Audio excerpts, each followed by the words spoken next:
Friends, welcome back. This is interview number 2 with Trinity. Some of you might remember her from the first interview that we did a few weeks ago. Now, we told her story in depth, but on her channel is where you can really hear everything.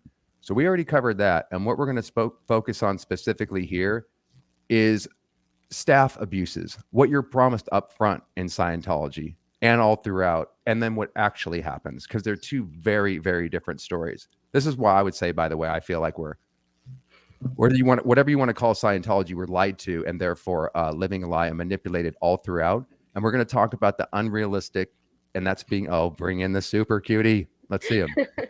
Let's see him. This is our dog.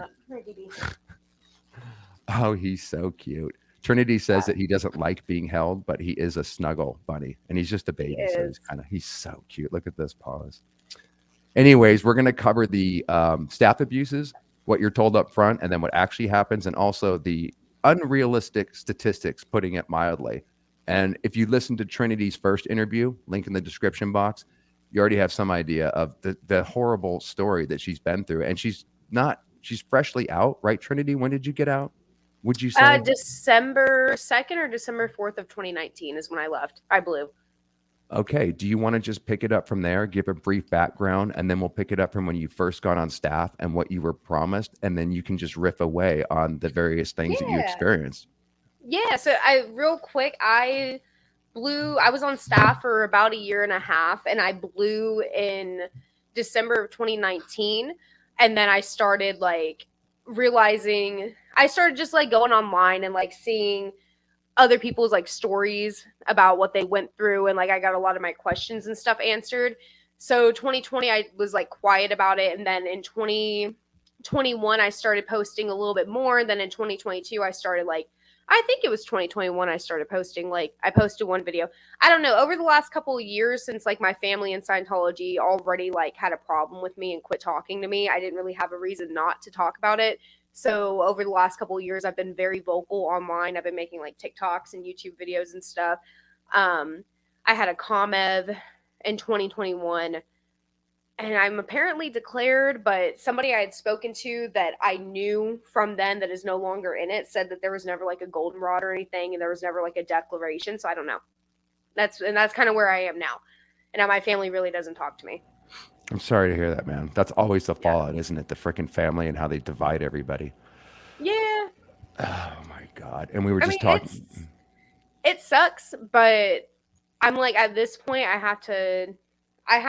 can't, sometimes I'll have moments where I get days where I'm super, super down about it, and I'm a wreck all day. But I'd say 95% of the time, I just kind of anytime I start to think about them, I just don't. I just stop. And if there's a song that reminds me of my grandpa, I just stop, because I have kids and stuff. I literally cannot just sit there and wallow in it and make their childhood shit because mine was a lie. You know what I mean? I can't have a super sad mom. At least I try not to. Good for you too, by the way, for not raising your kids in this, because if you didn't break the chain, shall we say, your kids would suffer the same fate that you did. So God bless you for freaking just getting out of Scientology. And that was another thing I think I may have touched on the last time. Another reason why I do this is because my brothers aren't going to disconnect from me. Mm-hmm. And as long as they're connected to me, they're not going to be able to do Scientology. So their kids and stuff aren't going to be raised the same way, because all of our parenting kind of bounces off each other. And there are things that we took from our upbringing that are definitely we communicate really well with our kids, which is something our mom did and our uncle tried to with us and his kids. But as far as being at the church and being allowed to drop out to join staff and shit like that, mm-hmm. That's not gonna fucking happen as long as I'm doing this. So good for you. Yeah. Do you want to start before we start at the beginning, Trinity, and we'll talk about what you were promised up front? You got X amount of money. It looked like a pretty sweet deal, right? Versus what really happens. I just want to ask the audience real quick. Do you hear any popping or noise? I can turn off my air conditioner. It's hard to tell what actually you guys hear on your end and what we hear on this end. So we're not looking for perfect sound, but if there's any sound issues, please just drop a comment in there so I don't have to have attention on that. But other than that, yeah, Trinity. So how did you kind of, well, we already covered how you got into Scientology, and your family's a big part of it. And it's a really, really in-depth story. But what were you promised getting on staff? So they started recruiting me like the day I attested to my PRF. And the guy who recruited me, because like I had always heard growing up that like staff didn't get paid well and Hmm. everything. So whenever I brought that up, he like did some math, and everybody's post gets paid a certain amount of units, and the higher on the org board you are, the more units you get. If you're upstat, you get more units. So he did like the basic math and showed me what expediters are like the people who just joined staff before they're posted. He showed me the bare minimum the expediters had been making regularly were like between $400 and $600, like when he did the math. And then there was like they had a nanny there at the time, so they pretty much told me, because my two things were I had to make a survivable wage, and I had to have childcare because I didn't have a babysitter like that. And they promised both of them, and it stayed like that for like the first 6 months until the money shit started happening. Well, the childcare kind of went out maybe a little bit before the money thing started happening because the nannies kept quitting. Why Um, were they quitting, Trinity? if I had to guess, it's because the nursery's like downstairs in the basement, like all the way down, all the way to the back, like out of sight, out of mind. And it's fucking Hmm. creepy down there. And they couldn't really bring the kids, like, because there was a lot of toddlers and stuff, because it was mainly like Publix kids would go down there, but it was staff members' kids as well. They couldn't really bring all the kids up around the courtyard and around the org to like do stuff because it would disturb people on study and shit. And then they were just like, it'd be like one person stuck with a bunch of kids, and like that gets overwhelming. I wouldn't do it. Would you say that anything that you saw there as you came to know more about it, that they were actually, it wasn't just minor infractions on childcare, like it was definitely a substandard, what you would expect from a normal nanny in Scientology? Yeah, I mean, so they had all of the age groups together. So there were kids like there was a baby who was a couple months old. She was super cute, but there she started. So it was like her, a couple months old, all the way up to like 10, 11, 12. And there was like a bunch of just mixed kids, like age groups all together. There was a language barrier with some of the kids that made it hard to communicate with other kids. And sometimes they would like, that's another thing. They would stick like expediters down there with the kids if they didn't have a nanny. And not like, I'm not trying to be fucked up, but they would stick like grown men that like have no clue about childcare, and like teenage girls that had no care, like clue about like how to take care of kids, down with a bunch of kids. And like one time when I was on post, this girl came up to see me when I was on post because she was friends with like my family. So she came into my office and was just chilling. And I asked her about my daughter because my daughter was like 1.5 and was in diapers. And she said that she had left her downstairs with this guy. And I don't remember his name, but he was like recruited off the street. He was never in Scientology, he just was there for a paycheck. So she had left my daughter and a bunch of other kids alone with this young dude that wasn't even a Scientologist. And she proceeded to tell me that my daughter has a huge diaper, but she doesn't do diapers. So then I went downstairs, and my daughter had a diaper that was hanging down to her knees, and she had like a rash from like the front all the way to the back, and she was screaming because she hated every nanny down there that wasn't like my nephew's mom. Um and she, like, I had to change, like I had to stop everything I was doing and go down there and like doctor up my baby because nobody had changed her fucking diaper in 6 hours. And then also the dude that was down there, again, it might be fucked up, but I have like I, for my own reasons, like I'm more like skeptical about like men I don't know and random men in general being left alone with kids for my own reasons. And she had he and again, he wasn't even a Scientologist, first of all. So like any other nanny before that, I felt kind of okay with them watching my kid because I figured you have to answer all of these like crazy questions when you join staff, and you have to like get on the cans and do like an ethics check or whatever. So I figured if there was anything crazy, the meter would have picked it up and they would have handled it. But this guy was like not even a Scientologist, so he wasn't like indoctrinated to like tell all, you know what I mean? So anyways, my daughter just had like this massive diaper rash all over her, and she hated being down there, and she didn't like anybody down there. And they would leave them, like, again, grown men, and then people who were in like staff members who were in lower conditions and weren't producing would get taken off post and put in an expediter role, and then would be in charge of sitting down there with the kids. And a lot of them would just sit there on their phones and shit, which isn't a big deal, but it's more of a big deal when you have like babies and toddlers because they're actively trying to kill themselves. And they need like care. You can't just hand them food and let them walk away. You have to like pay attention to them eating and stuff, you know? Yeah. Did you so what was the difference between what you thought and what you know were you shot? Oh wow, it's a huge helicopter going over. Let me ask you this: how much did you know about what how kind of different it might be? Maybe the pay will be a little less. Did you trust them when they said, "Look, Trinity, we got great, health care"?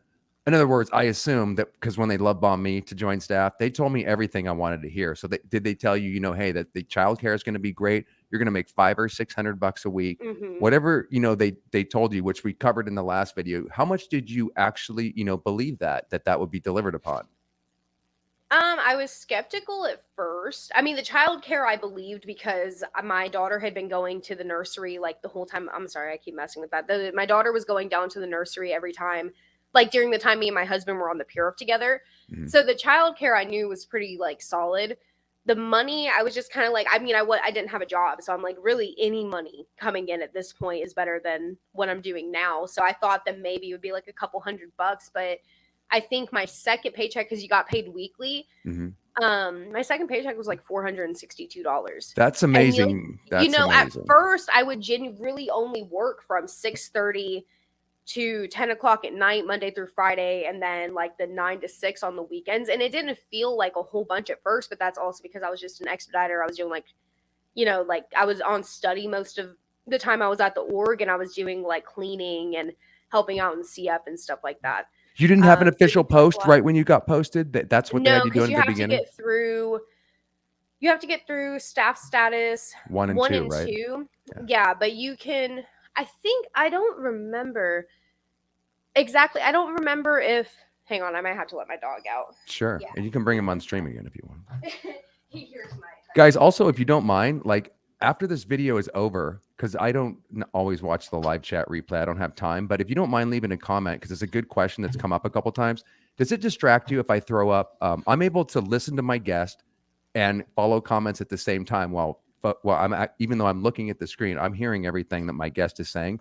Does it distract you when I throw up comments here and there as my guest is talking? Just please let me know, because it's I want to engage with the people that are talking, and most of my guests, I ask them, does this distract you, Trinity, or whatever, and they're usually cool with it. But I can see how it might not seem like I'm paying to my guest, and it might be annoying on the playback. So just let me know so that they're concerned. What do you think, Trinity, on that real quick? By the way, do you want to? I watch all of your lives. I like whenever starred comments get brought up because a lot of them you like really only put up like important comments. In my opinion, I'm trying to do that more. Yeah, I'm trying to do just that. Comments that are like giving good like criticism, like decent criticism and stuff. But I'm also like, I will be talking, but I'm also watching the comments as well. You don't feel distracted when or that I'm not listening to you when I throw up comments like this that are pertinent to what you're talking about? I pay attention to them too. Like I'm reading one from Philosophy. Oh, yeah, Philosophy. That's so cute. I know. Is your name Sophie? Yeah. That's so cute. It's cool. She said, or he. I'm sorry, Trinity. I don't know. I'll pull it up while you talk. Trinity, what did you do when you found your daughter neglected with that full nappy? I didn't hear her say what she did about it. Oh, I got really pissed off, and I asked like the girl, what are you doing watching kids if you're not going to change their fucking diaper? And then I went down and I cleaned my kid up, and I like spent some time with my kid. And I was fucking pissed. And I came back up, and like my office mate, and I'm not going to say her name, but I was just like, I was pissed the fuck off, and I was like telling her how messed up it was. And I wrote a KR, and I think I directly told the ethics officer and the chaplain about it. I don't know if the girl ever got in trouble. Which, I mean, it's not necessarily that I wanted her to get in trouble, because like she was younger than me. I think she was like 18, 19, and she hadn't had any kids. So like, I don't know, like what expectations could I really have? But also at the same time, bare minimum, you can change a kid's diaper and not let them sit there in their shit and piss for hours. And I don't even know if they were like feeding my kid, because one of the nannies told me I couldn't bring like my kid liked yogurts and stuff, and she told me I couldn't bring it down into the nursery. Why And not? I'm like, so yeah, because like I get nervous letting people watch my kid too, because Hmm. like if they choke, do you know how to Yeah, no like shit. handle choking? So in my head, I'm like applesauce, yogurts, and just like creamy snacks are the safest bet, because like it's gonna take a lot for her to choke on it. And this one nanny told me I wasn't allowed to bring stuff like that in the nursery because it would get on the carpet and she'd have to clean it.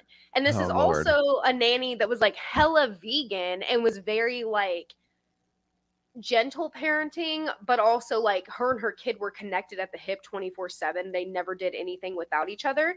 So she was very judgy.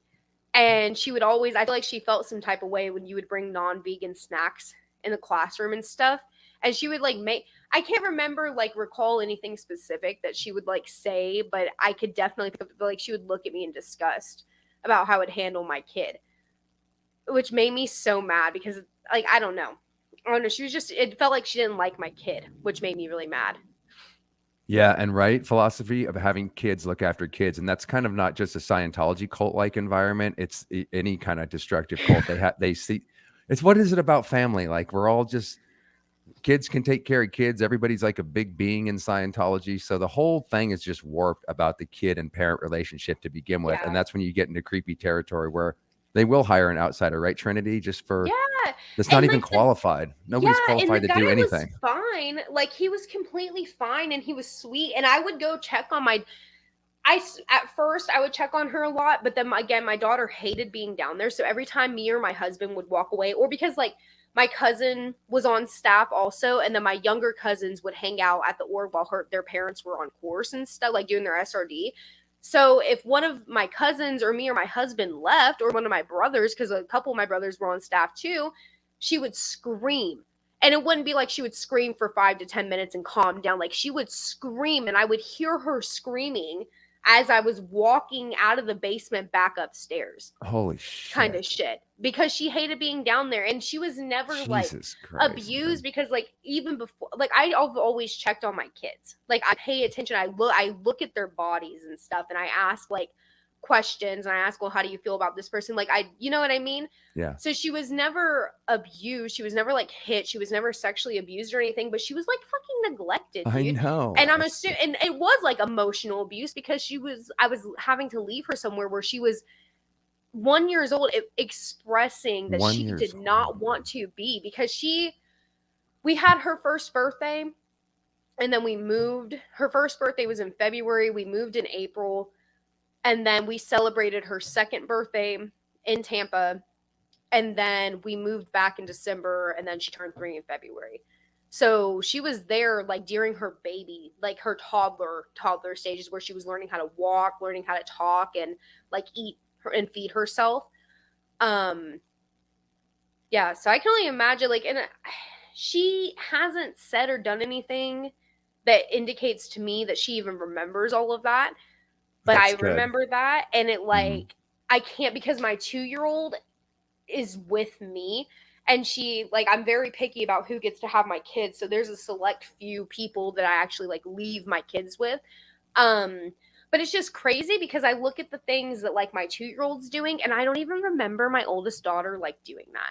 And like it's almost, I don't even remember potty training my oldest daughter. Like my cousin was hanging out with her around the org, and she just told her, I want to use the potty. And she just started using the bathroom on the toilet one day, like peeing. And I don't, and then from then on out, like she would still be in pull ups and stuff, but she would like, I don't, like, I never did that. I didn't potty train her. She just started doing it on her own. I didn't teach her how to eat. She just started doing it on her own. And it's like, it sucks because I feel like I missed out on a lot, and I did miss out on a lot. I didn't spend as Yeah. much time with her at that age as I am my 2-year-old, and it fucks me up sometimes, but we spend a lot of time together now.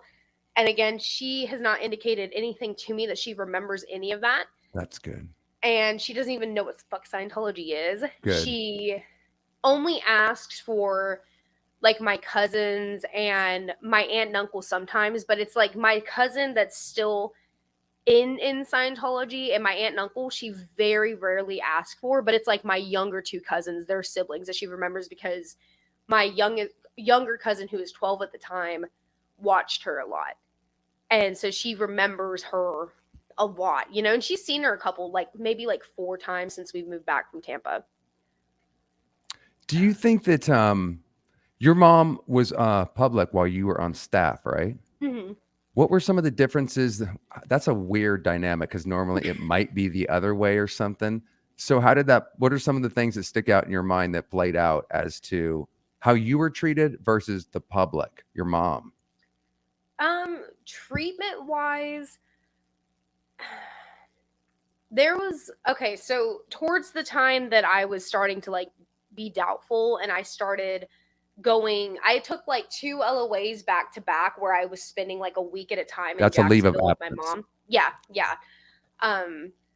And the last time that like, so it was a Thursday, and I was due Before back on too. post at 6:30. Yeah. Okay. But I was like, whenever I would take these LOAs, I would do 7 days worth of letter, because I was a new public letter registrar. Mhm. I would do 7 days worth of work and 2 to turn them in on the weekend, Saturday and Sunday when we were there, so that Sunday night when my mom got off her SRD, we could go to Jacksonville. And that's how I like managed to do that, because I went in there and I was just like telling them, I'm like, I'm going crazy.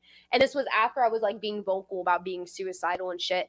And I was like, I told him, I pretty much was like, you got to let me, like, I will take this L, because anything longer than 2 or 3 days isn't like a request, it's a leave of absence. And you're supposed to go through like a routing form to take your LOA, and you're supposed to do a security check and shit. But I was like so persistent, and I was like, I wrote it down. I'm like, look, I can produce X amount of letters, and this time I can have it all turned in before I walk out of the door Sunday, and then I will be back for muster at 6:30 Thursday, and like my stats will be in, I will be up stat every time, and I would have to do all of this work in 2 days just to be able to swing it, because I was like telling him, I kept no case on post, but I kept going to HCO every single day and telling them like, hey, I'm losing my mind. Hey, I'm going crazy. Hey, I'm going to fucking kill myself.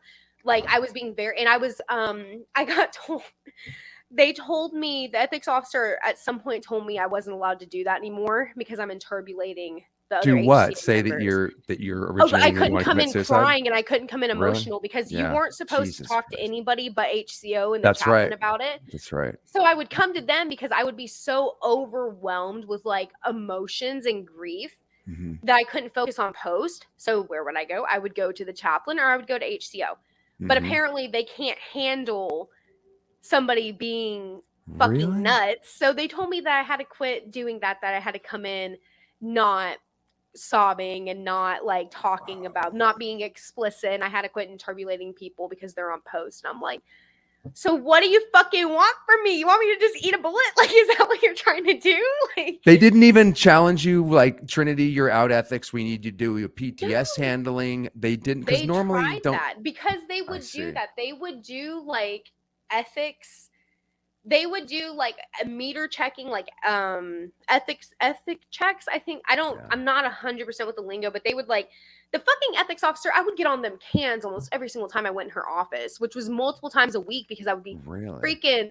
I kept getting KRs written on me because I kept being a bitch, and I kept saying, when I move back to Jacksonville, I didn't say when I get off, like, well, I didn't say when I get off staff, but I would say things along the lines of, when I finish my contract, I'm moving back to Jacksonville, which apparently you're not allowed to say. You're not allowed to say that you're not going to re-sign your staff contract. Yeah, that's kind of right. Which is like fucking nuts to me, because had they told me when I signed the paper that I was going to not only have to be there 7 days a week, but I was going to have to do 12 hours of study, and I was going to have to do sec checks and shit to break my contract, or I was going to have to do a sec check when I finish my contract. Regardless, you're going to have to be interrogated. I wouldn't fucking sign. Well, that's all the shit they leave out, right? I don't think anybody would sign, because you make a great point. Like, not only just on staff, Trinity. I mean, it took me 2 months of sec checks and bullshit, scrubbing floors to even get out of there. And because I reneged like 2 weeks after, because I was like, oh, fuck this, I can't take it. But on the free wins at Flag, my dad would go to Flag, every 6 months and do the OT7 sec check and all that. They make it impossible to leave anything. It's almost like making a deal with the devil. Like once you sign on the contract, you're fucking owned because they don't let you go, my friends, on staff. Like she did her, what was it, 2.5 or 5 year, Trinity? I signed a 2.5 year. Okay. And So, I didn't think I didn't think it was going to be that serious.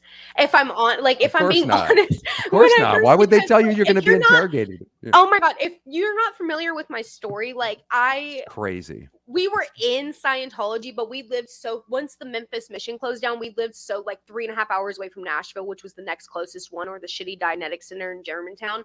Mhm. We didn't go to that one because they had a falling, my family had a falling out. But so we were like Scientologists, and we were raised with Scientology principles, and we had to do like fucking OW write-ups and ethics handlings and stuff, but we weren't like in the bubble where everyone around us were Scientologists.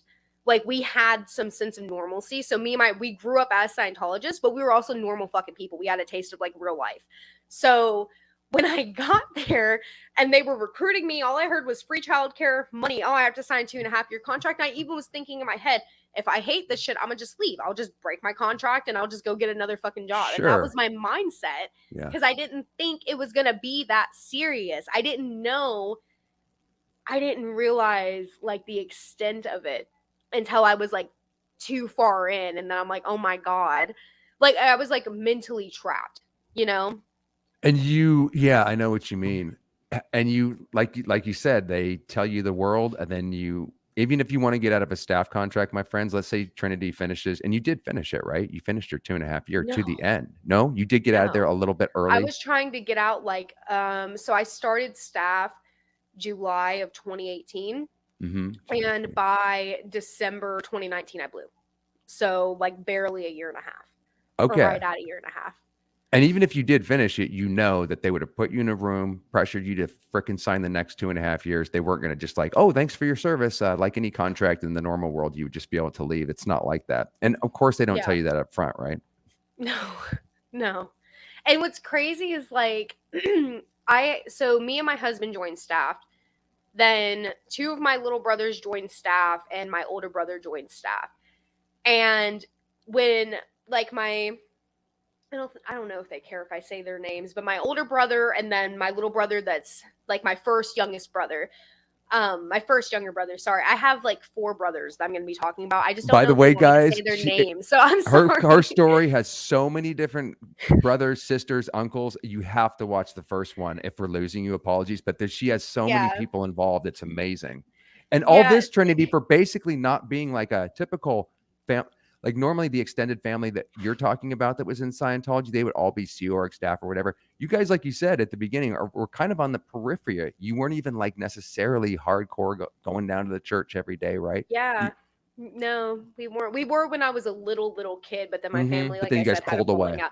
You can watch it because I've done like a live stream with Doug, Aaron, and then I have like 3 videos on my channel too. But and I have a lot of Yeah. TikToks that I just like I make jokes. But yeah, so my older brother, I'm gonna have to ask them after this if I can say their name because it gets confusing. So I have my older brother, me, and then 3 younger brothers. So my older brother and my little brother that's directly younger than me, they joined staff. And then my brother directly under him joined staff. My older brother joined staff like 2 or 3 times during our time there. And then he would show up, he would get bored, or he would be like, they would make promises to him that they weren't fulfilling. And then he'd be like, man, fuck this. And he would blow. But he was never, because I think he didn't even finish his staff status 1 or 2. So when Really? he would blow, they didn't make him do a sec check and all that. They just kind of let Why him go. not? And then, Why? okay, because the same thing with my little brother. Both of my little brothers actually, well, I don't want to go in too much detail because I don't know how much of their personal shit they Sure. like regarding that. Sure.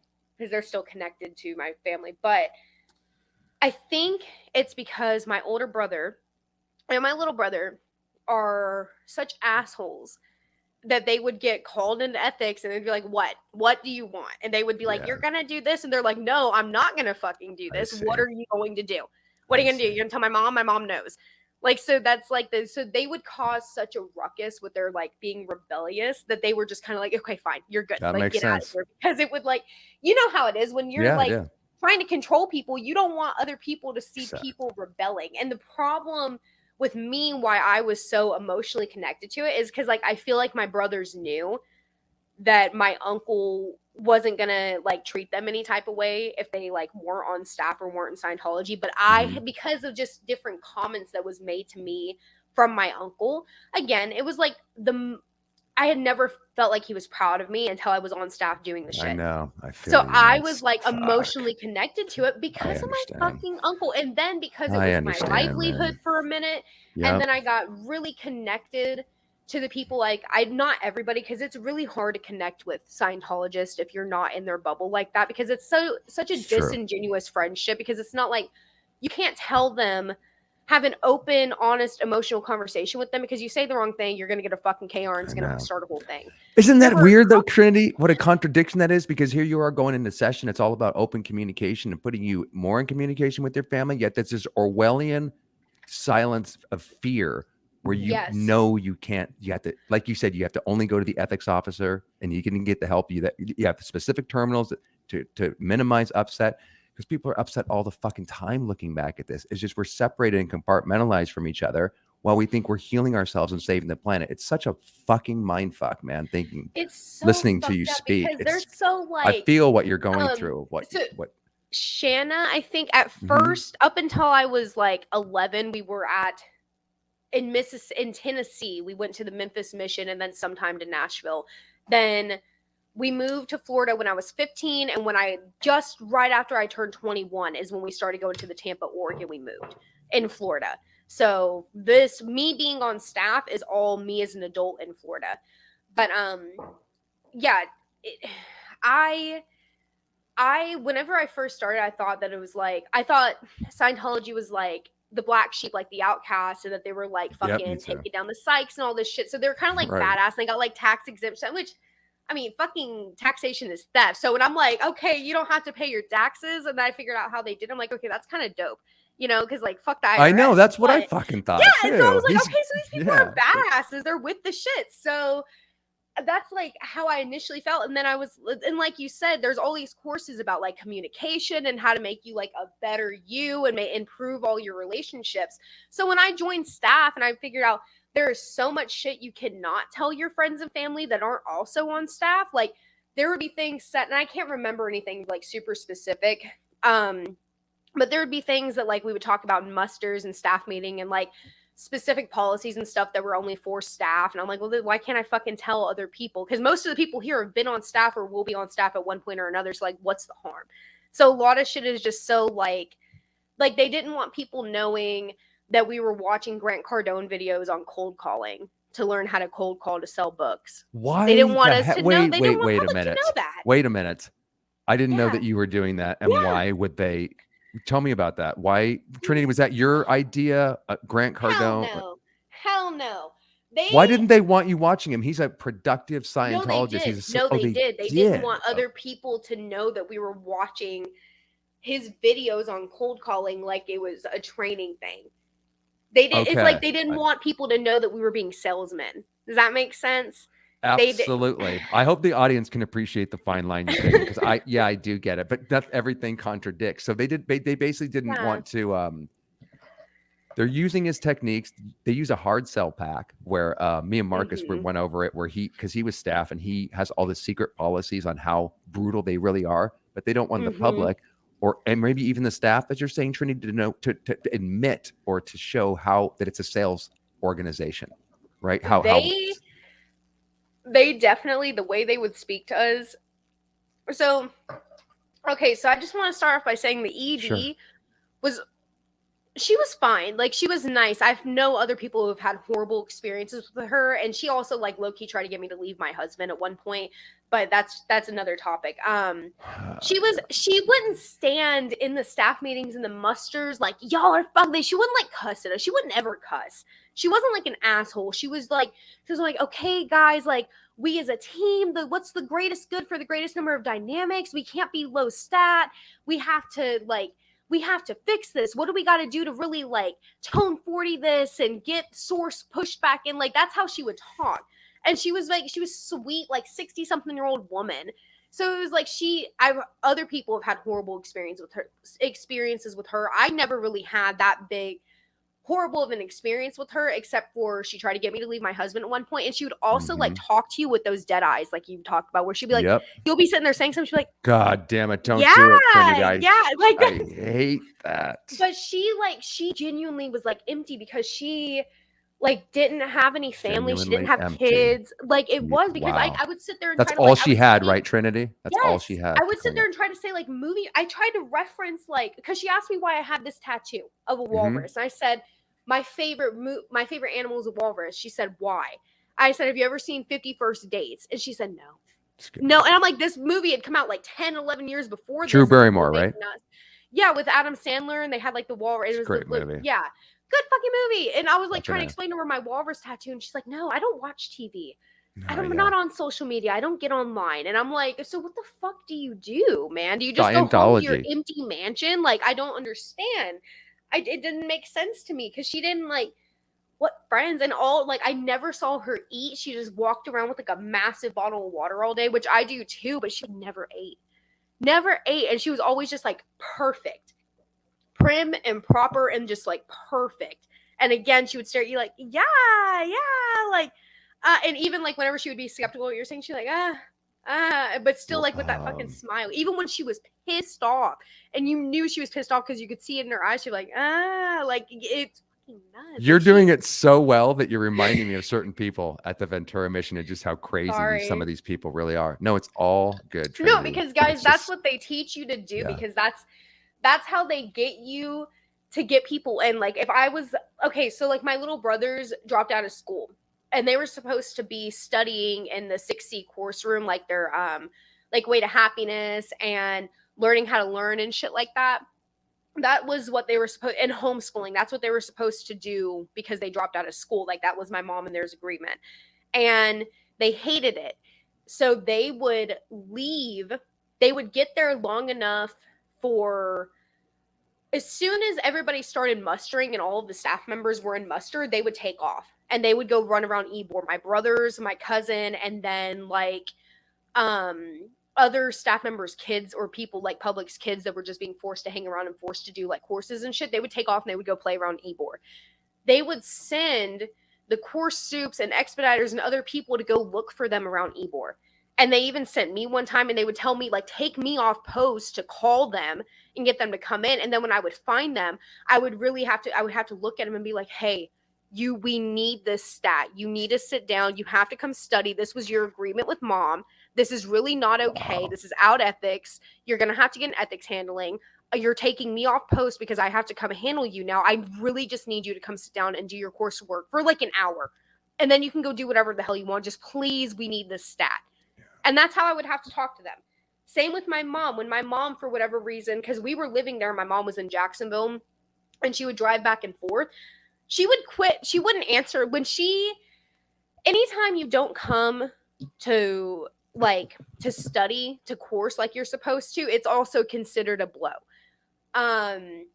So when my mom was blowing and she would text like the course soup or the ethics officer and be like, LOL, I'm not coming. And then she would turn her fucking phone off because she knew that I was going to end up calling her and be like, Mom, you really you have to figure it out. I will cash app you money to get here now.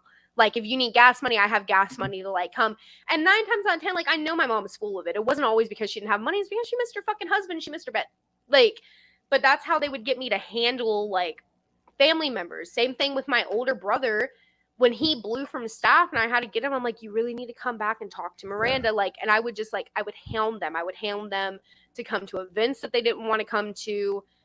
It was nuts. I turned on my own family because they were trying to live their lives and I was in this shit and having to handle them. They were putting me on them to handle them. I understand. And it was annoying. Did you feel like you could confide at all in your mom, or were you walking this fine line because if you were staff and she was public, and like you said, you had to go handle people the way you just described? And believe me, I feel you, Trinity. You have no choice. If you're on staff, that's what you do. You put your fucking tone 40 in, and you go handle all the fucks that aren't showing up. I mean, you were doing your job, and you were being a good Scientologist. But did that conflict with your mom, could you confide in her, or did you have to walk that line kind of carefully? If you don't mind answering, I don't want you to say anything that I know you love your mom and your mom had your back, man, many times. So if I ask you a question that you don't want to answer, don't answer it. You're good. Yeah, Okay. it's fine because she hasn't told me anything that she doesn't feel comfortable with me talking about. She watches all of this. Like she's Okay. probably Don't not say on it anything that now, you. but she'll be Okay.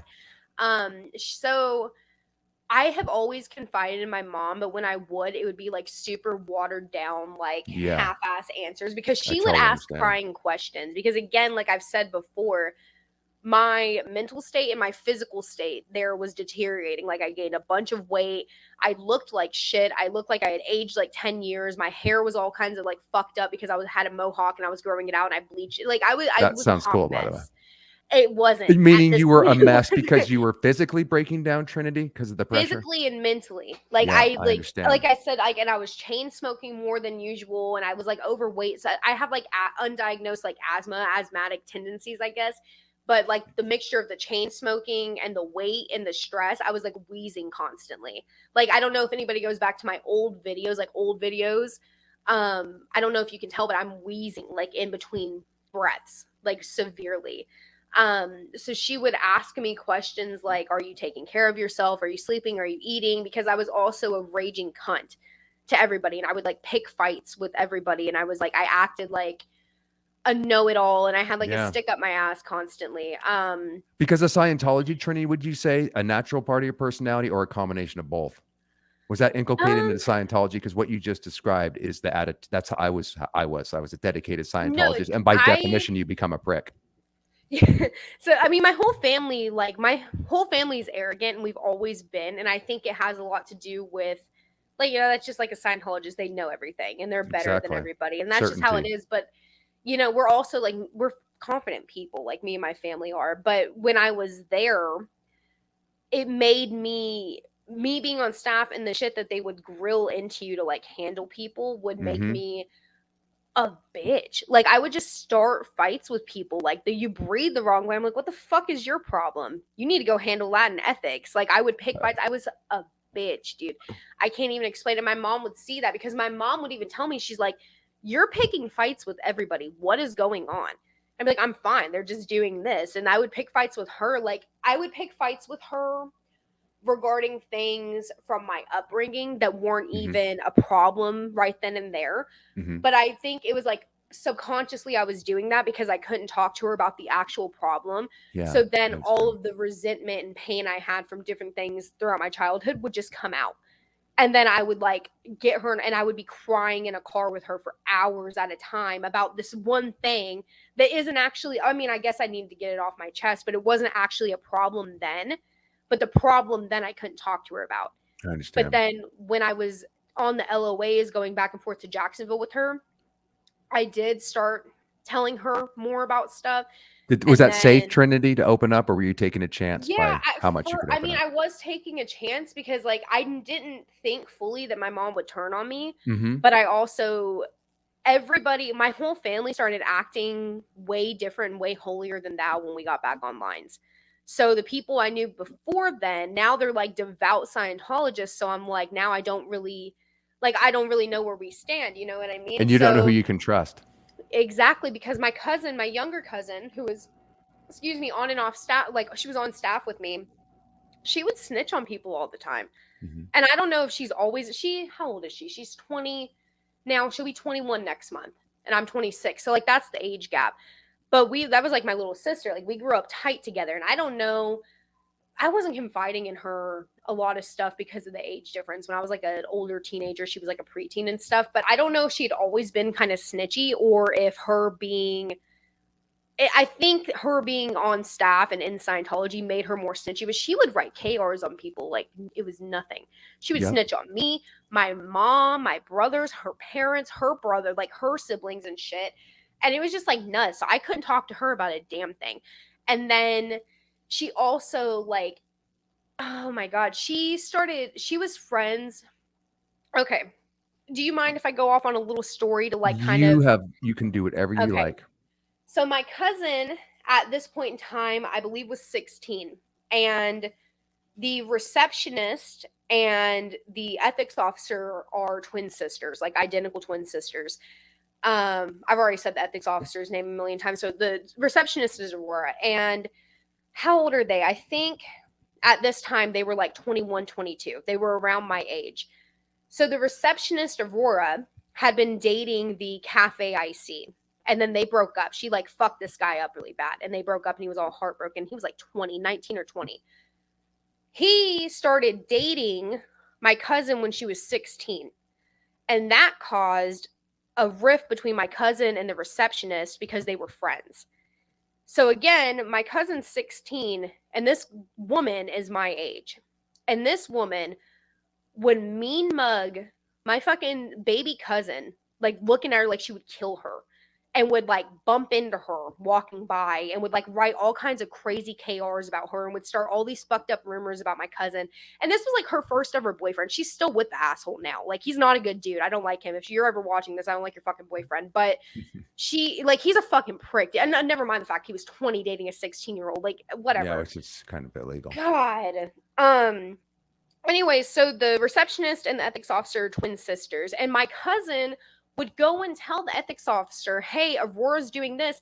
There was one morning we were walking up to the church and we were crossing like the road, and this bitch, the receptionist, was driving a car and she like stopped because we were crossing, and then she looked, and then I saw her, she looked hard at my cousin, that she revved her fucking engine really quick and then drove by and shit. And I'm like, this girl wants to get her ass beat because you're my fucking age coming at my cousin. Like, it was like crazy. Like, this girl wanted to fight, dude. And she, like, my 16-year-old cousin, because she stole her boyfriend that she broke up with. Like, none of it was very childish. Again, my age, like a grown woman. So my cousin would tell the ethics officer, and because the ethics officer was her sister, she wouldn't really get her in trouble. And then she would tell the other ethics officer, and they were all friends, so they would never really get her in trouble. So then she would get the chaplain involved, and they kept having to have meetings together to like resolve this. But the woman, again, she was a grown woman, was bullying my 16-year-old cousin because she stole her boyfriend or something like that. Like, and it's just shit like that. Like, in the real world, had a grown woman be messing with my cousin like that, like, she would have got the shit beat out of her. Yeah, I know. For real. Yeah. But Scientology keeps everybody against everybody's throat. It really is George Orwell's 1984. It's a snitching culture, so no one's safe. And I didn't know what I can confide in my parents either and stuff. It's so weird. You know what's so sad, Trinity? Like, did you see that interview with Serge Delmar that he did on I haven't had a chance Aaron's to channel? watch it yet. You got to watch it. Everybody's got to watch it because, man, that guy just gets right to the point. I've never been against Miscavige or anything. Serge says it's the policies of L. Ron Hubbard, one fucking psychopath that did all the trauma bonding that we subsequently all experienced, and it's all an illusion. It's all fake, and it's super criminal. And as kids, it just carries on. Like, I forgive my parents or whatever. They still, my dad passed, my mom's still around, and they're clueless, and that's fine. But it just, that's why I love the fact that you're not going to bring your kids up in this, because they would have no idea, and their path is preset where they're guaranteed to have to go through the same thing and make the tough choice that you did. Do I stay? Do I go? And just the point I'm making is the whole thing is irrelevant. It's an illusion. It's a scam. This one fucking guy, even though he's been in his grave since 86, this thing just goes on, and it's all madness. It doesn't mean anything. The state of clear doesn't exist. There's no OTs. It's all a sham. And yet we're fighting over a lot. We fight over our families. We do, a Sea Org member, as you know, or a staff member, they think they have this incredible authority and certainty because they think they can handle everything, and that somehow Scientology, so there's a lot of bullies in Scientology too, because it gives them power that they never had before. And so everybody, like, is getting their little power trip. And we're all running around disconnecting. We're trying to get up the bridge. We're throwing our kids' college fund away to fucking pay for the bridge. And then, I don't want to talk to you anymore, Mom, because Doug's leaving Scientology. And the whole thing is just it's an illusion. It's not real. It's just, I don't even. You don't even have to do that. It's not that. They don't have authority over us. Trinity. Like, for my dad was my handler, so he would come over and whatever, have a breakdown or whatever. I'm thinking of OT3. I went bonkers on it. And my dad is my handler, and he's got a little Sea Org member next to him. He's like, son, you need to come back. In other words, they think they have some authority to tell you what to do. Oh, now you need to disconnect from your son, dad, Norm. That's the name of my dad, et cetera, et cetera. They have no power or authority. The arrogance and the fact that we go along with this, it's all literally fake. Yeah, it is. And that, oh my God, that's what I'm saying. So many moments when I was on staff, and the way that, like, I would get spoken to and the way that I would see them treat other people, would just blow my mind, because all I could think was like, in the real world, that would be a fucking lawsuit. In the real world, you'd get your Exactly. ass beat. Exactly In the right. real world, we'd be going to HR and you'd be getting fired right now. But that's not how it Exactly. works. Like, there was like this, like, one Sea Org member had said something about me needing to lose weight and stuff because my vest didn't fit around my massive boobs. Like, okay, bitch, I'm sorry, I was fat and had big boobs when you hired me. And then they would also, there was another girl I worked with in CF, and she was a bigger girl, and there was not like, who fucking cares? But they would hound her about losing weight and telling her she needs to lose weight. Am I still there? Yeah, you're just cutting out slightly, Trini, but I think we're good. Hold on. I can hear you. Give me 1 second. Sure. I don't know what happened. Somebody called me. Oh, And sorry, okay. somebody called me, and it took me, because it's all connected to like my MacBook. But oh my God, I'm sorry. It's okay. Do Take your not time. disturb. I'm sorry. No problem. I had it off because my husband wasn't home. Okay, there we go. Should be good now. Anyways, they would hound her about having to lose weight, and they would like say things to people like, you have to look. They would want us to look like prim and proper Sea Org members, and they would To want, because a lot of be Sea Org members. attractive to bringing people in, Yes. did they want to have you on the Yes. front line? And did you notice, Trinity? Yes. I mean, of course, this is the way, but was it definitely the pretty girls and guys that were Yes. put up front and ugly people? Absolutely, That's what 'cause Serge they was would talking about. He's like, he only- said you can't it be ugly was. in Scientology and Oh, be in the yeah. front lines. And I felt so self-conscious for like, truly self-conscious for the shit. first time in my like teenage and adult life when I was there, because up until then I was like, I thought I love myself, like I think I'm hot. But during the time that I was there, I never got picked to do pictures for promo. I was never in Oh, the really? front of the chat. Yeah, like the front of the chapel when they would do pictures for events and stuff. They would never just take pictures of me, but they would pick a whole bunch of others super, like, and everybody there is super pretty. So like I get it, but it'd be like the tinier women, like the women who weren't like, they weren't all like stick skinny, and a lot of them were like curvy, like women, you know? But they would never really pick the more overweight people. They would never really pick people that had like a bunch of tattoos and stuff, or that like wore a bunch, like gobs of makeup. And it was always just like the very young, like very beautiful, tiny, aesthetically, traditionally beautiful people, like the men too.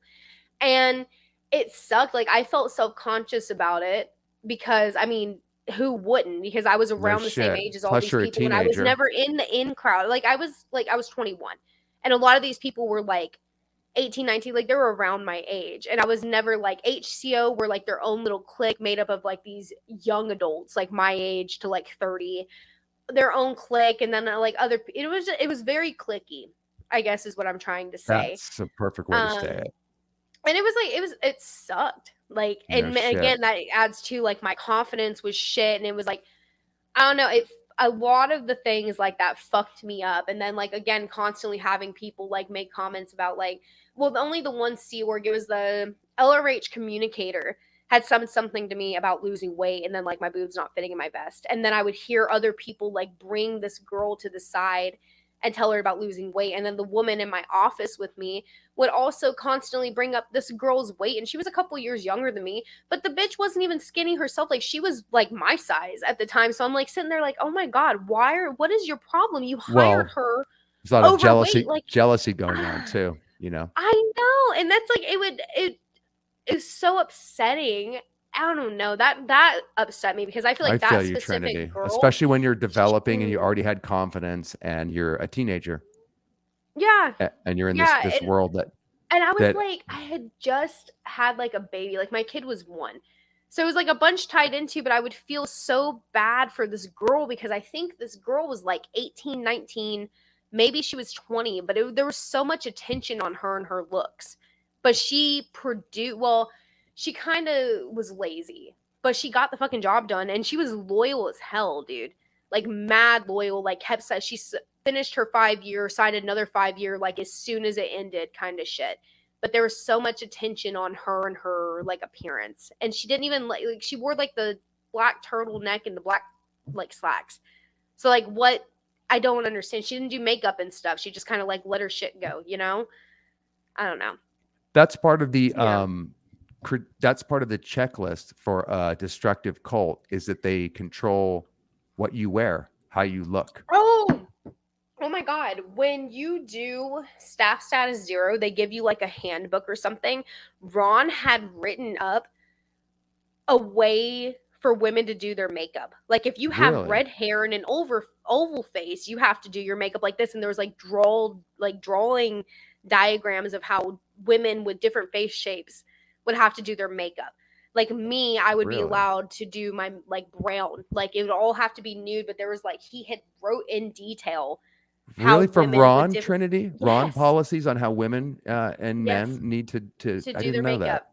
Holy Yeah, like the shit. men was just like keep your Wow. facial hair and your hair groomed, but women he like went in about the kind of makeup you were allowed to wear, like No what shit. hairstyles and what makeup would suit your face, um, and clothes and like all kinds of shit. And I remember reading that, and this was like during the time that the stats were crashing, like the GI stats. So they were doing everything they possibly could to like get us back on source. So they like Hmm. handed everybody these booklets. I remember reading that like, if I don't want to wear makeup, I'm not going to wear some fucking makeup. But it was like apparently a requirement that you had to wear makeup every day, and it was like nuts to me. And that's when that was something Really? else that like kind of made me start questioning, like, who are you to tell me I have to wear makeup? This is my body.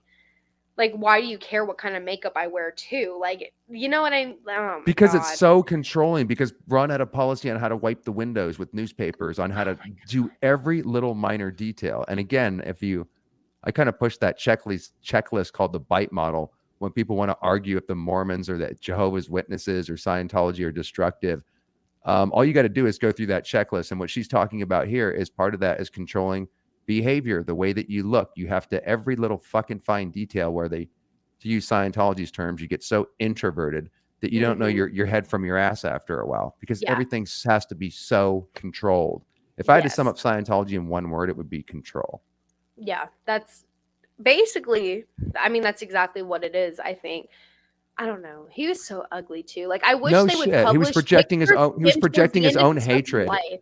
I Like know, my right? friends were over Right. here the other night, and I don't remember how we got on this topic, but one of my friends were like, he was one of the ugliest people I've ever seen because his teeth were all fucking Yep. jacked. He had like crazy hair and shit towards it. I mean, but he was also like he was ill and like I get it with Yeah. old age, like I understand, but at No, the same preach time, away. before he like even went kind of nuts or whatever happened with him and started stroking out and shit, he wasn't that fucking good looking either. Like that's what That's an you're understatement. And I don't care about anybody's looks. It's God. not, I don't really care. Yeah, But the thing is, you make a good point. You want to hear something weird? yeah, Okay.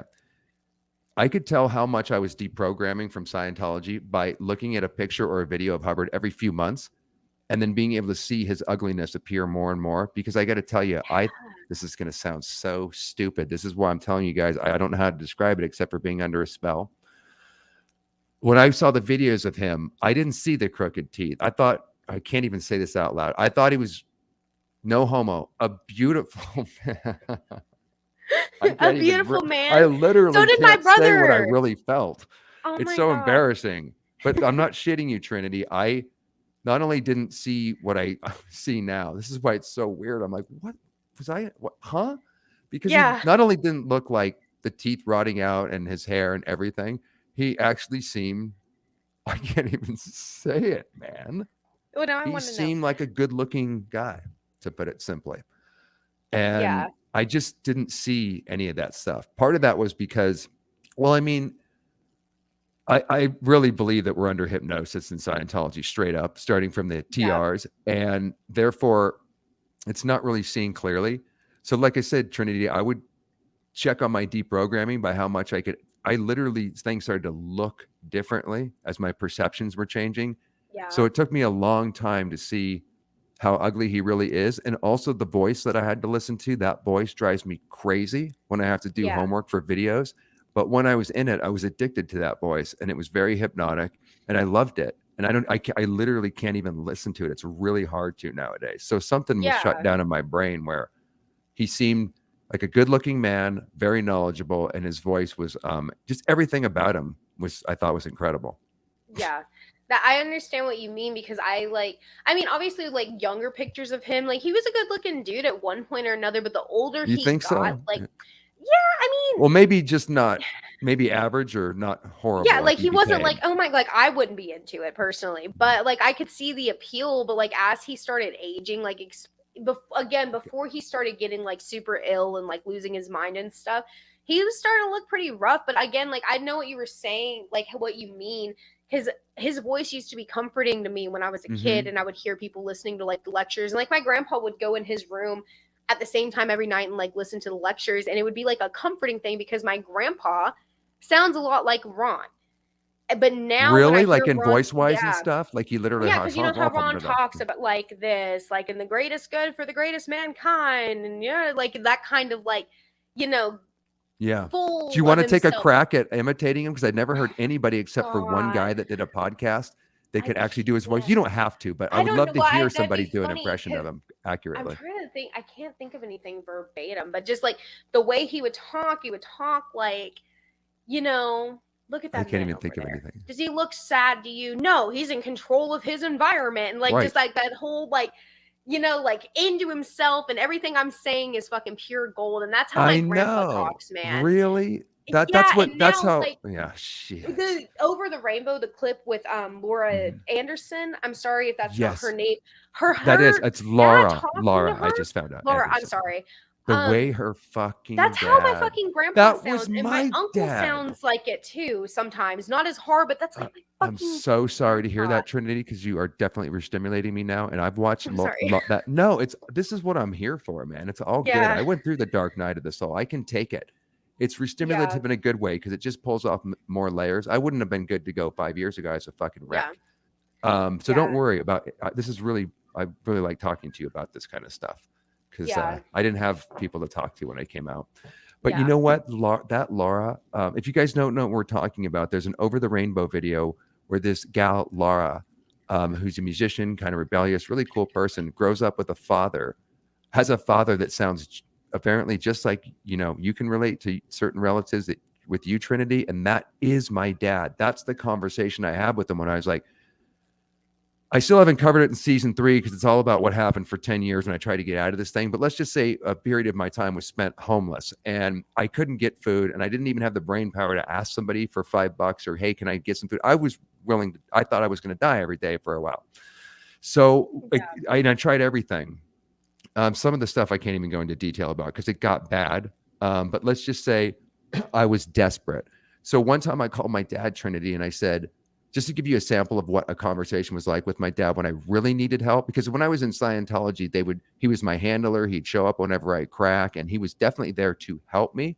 But as soon as I Mhm. was no longer aligned with Scientology, I was starving on Sunset Boulevard one night. I had no outs. It was 2 days of no eating, and I said, I'm like, fuck it, I'm just gonna call my dad. I don't know what else to do. This was like Mhm. every day there was some new crazy ass disaster like this, just day after Yeah. day, year after year, literally. Yeah. And I said, Dad, I know I'm not supposed to talk. I said, I know I'm supposed to talk to you. I'm in deep shit.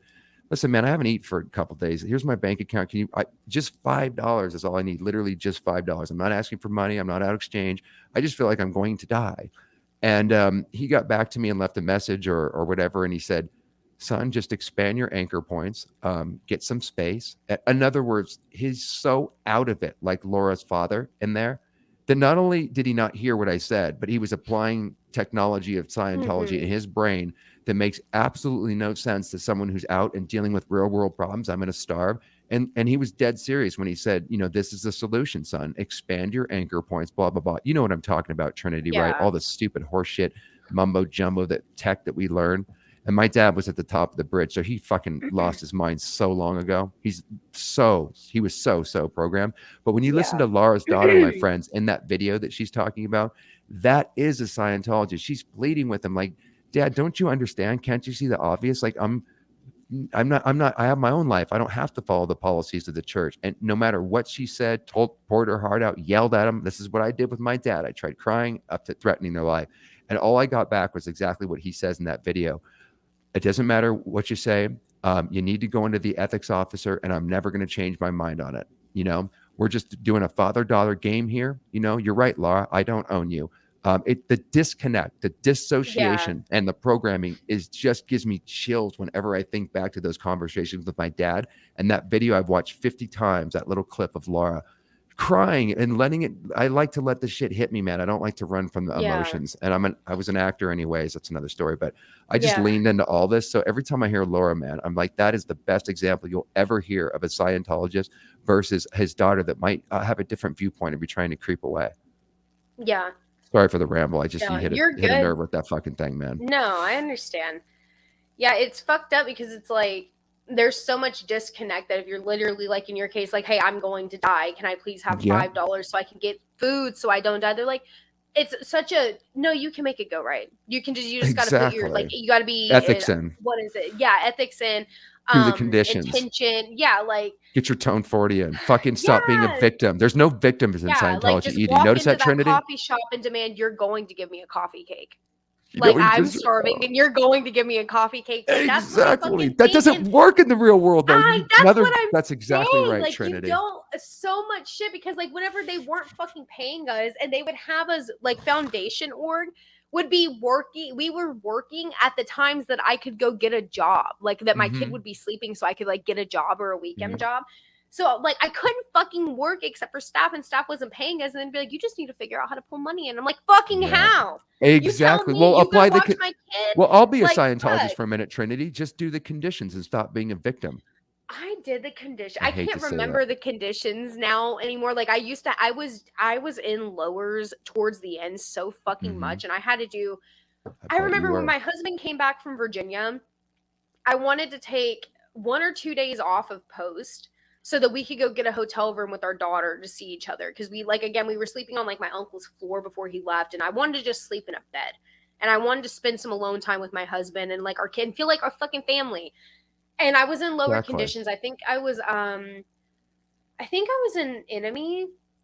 Or maybe I don't remember. I was in lower conditions, and when I put the LOA request through, because both of my seniors, my immediate senior and then the senior, had signed it, they had approved it. I had to slide it under the ethics officer's door because I was in trouble.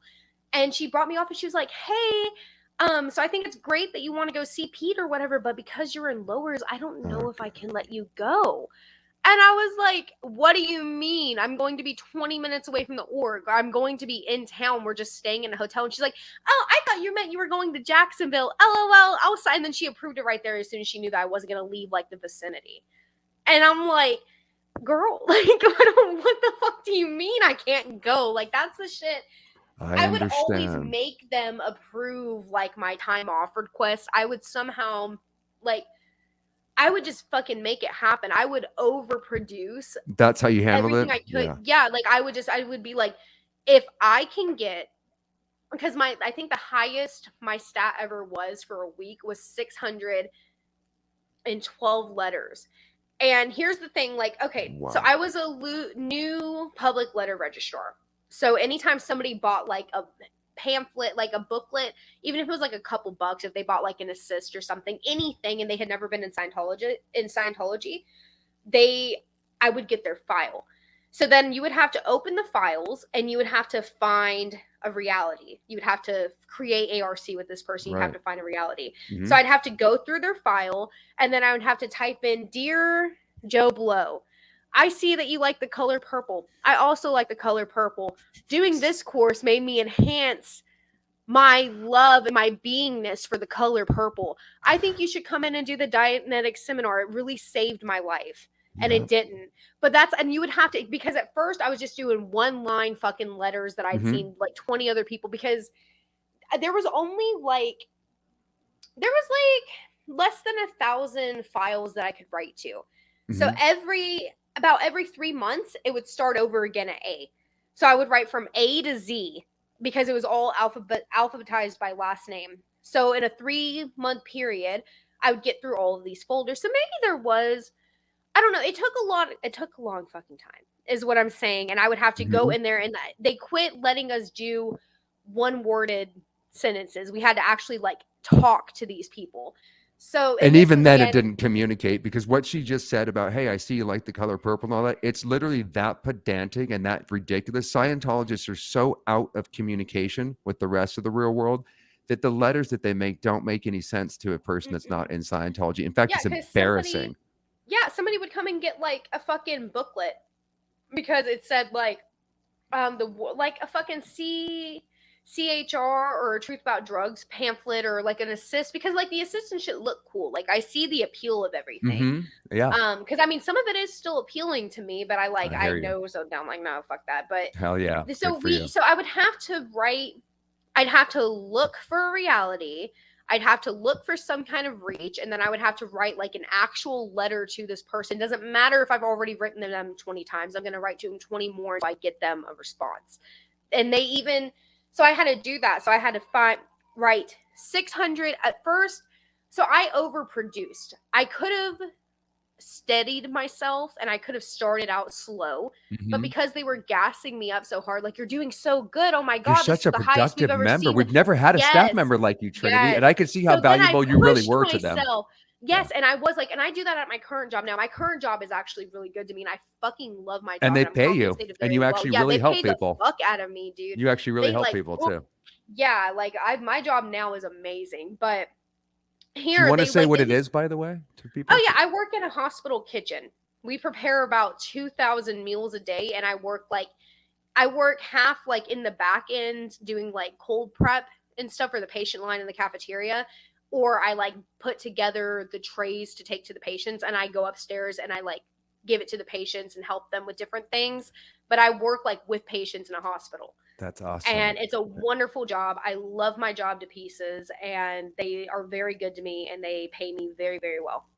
I'm about to get That's a very big fair. paycheck because I've been busting my ass the last couple of weeks. That's what I say to people, Trinity. Yeah. They get some really able, as they would say, people that would kill it in the real world if they only could take their natural wares like you have and apply them to the real world. So good for you. And especially that you got Yeah. out so young, and you know, you had to really rebel, my friend. I know personally, I feel a kindred spirit and what it takes for you to kind of stand your ground against this whole family of some ins, some outs. I know what that would have took, and I know you went through hell and back. Just fucking love the fact that you're not going to raise your kids this. You have the rest of your life, and you can integrate the experience and move on. Can I ask you a personal question, if you don't mind? Yeah. I know you're fresh out, but A, do you think you'll ever be able to heal, or B, do you feel you're already healed, or do you think it will leave a permanent mark based on what you experienced?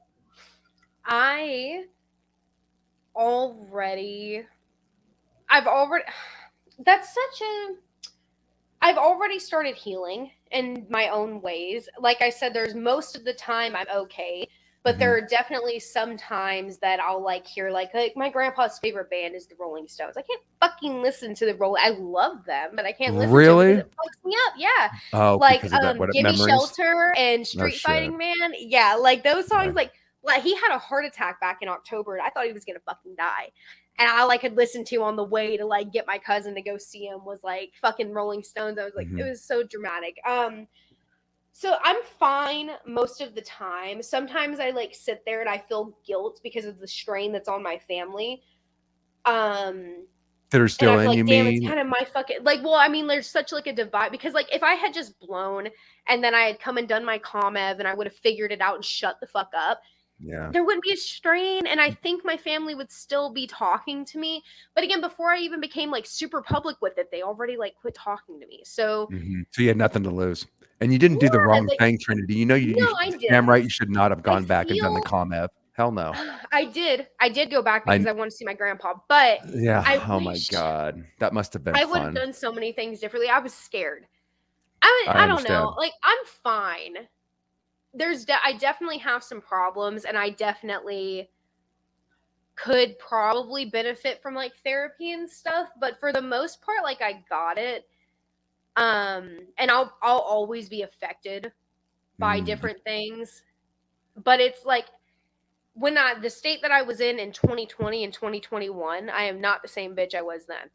I Good for handle you. myself very well now. I used to be like a loose can. I used to Me too. just be super emotional. If I was mad, you knew it. I would pick a fight with anybody. Everybody had always expected the crazy, angry, then crying reaction out of me when they would do something fucked up and I would react to it. Now, because I get in like little fucking tit for tats with my older brother all the time. So now when he pisses me off or hurts my feelings, instead of fighting with him about it. I just like I ignore it. Like I ignore his phone calls. I don't like I give myself time because I'm not trying to give him the reaction because I'm his little sister. So he's not gonna Mhm. do this shit unless he wants a reaction out of me. He's my big brother, you know what I mean? Yeah. Yeah. I know what And you I'm mean. not giving and this is just an example. I just mean in general, like I don't let shit piss me off as quickly as I used to. And I had to because I was always kind of like a loose cannon. Then I kind of lost my mind when I was on staff, which made shit a lot worse. And I couldn't, somebody bump into me and I'm ready to like fucking fist fight them. Now if somebody bumps into me, it's like, oh, excuse me. And you know, like Yes I've and had to no. change everything about me. I don't even, not everything, but most of the things about me and how I like carry myself and how I handle myself, I've had to change a lot because I got so fucked up whenever I was there. And then I had to do a lot of healing because I just got sick of like, because I was still suicidal after I left. I And I understand. had such bad postpartum depression with my youngest baby, like my daughter. I don't even remember her being a newborn because I couldn't sleep because I had that molar pregnancy before that I lost. And I would just like stare at her all night. And you can probably hear them playing in the living room. I'm sorry, but Yes, I you would want to just bring them stare in, at bring her. them in. You know, if it's just so heavy Mm, I conversation, we don't need know a because I think they're like doggy. in their Don't worry about it diaper. if you Like, don't. yeah. If you want to, please. If I you just want to, don't more think they're power to you. clothed appropriately, but Fair enough. like the girls because they're supposed to be in bed actually, but it's fine. So I remember just like staring at her while she was asleep in her bassinet and being so like, if I take my eyes off of her, she's gonna die. She's gonna have like SIDS and die. And I like would just sit there all night, like just crying. Like I literally would not stop crying for months. All I did was cry, barely sleep, cry, barely eat or binge eat a bunch of junk food. And that was just like, and I just wanted to kill myself. And I I understand. almost did. And it was a mixture of the Scientology shit, because I was still having to go through that. They were still fucking contacting me, my uncle, whatever. Then my older brother and his ex-wife started breaking up, and my older brother's family started falling apart. So I felt a lot of pain for my niece and nephew, and I was having different things with my family members in real life that I was like taking responsibility for where I shouldn't have been. It wasn't my Exactly. place or problem, but like I've always been the problem solver and I've always taken care of my brother. So now I'm like, oh my God, just listen to me and let me fix your problems. And they wouldn't Right. listen to me because they're adults now.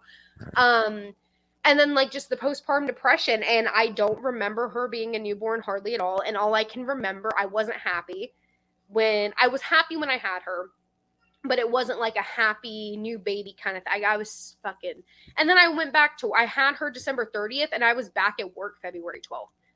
Like Wow. I went back to work to get myself back into a normal, like, you know, like structure. And that helped a lot. But again, I had to leave my fucking baby with people. So And you were, yeah, oh my God, yeah. Trinity. And that's how I was up until me and my uncle had a conversation, not pertaining to Scientology, but just a conversation he and I had had. I think it was September of 2021, where he said something to me that triggered a huge, like, 3 hour long panic attack of me sitting in my bathroom floor on the phone with my mom, freaking the fuck out because I came to the realization not only was my whole life kind of a lie, but now I'm realizing my uncle, who I love more than anybody in this world, is a fucking prick to me. He is not nice to me. He has no sympathy for me. He has no empathy. Yeah. No, he loves me. I know he loves me, but he does Yeah. not like me as a person. And after that happened, and I went so fucking nuts, and I was home alone with my girls. I had to go put them in their room because I was freaking out in my bathroom, like just a whole bunch of shit, like triggered, re-stimulated me from this one sentence that he said that had nothing to do with Scientology, just all of it at once. That I was like, after I calmed down, I'm like, okay, I'm done. I'm just gonna.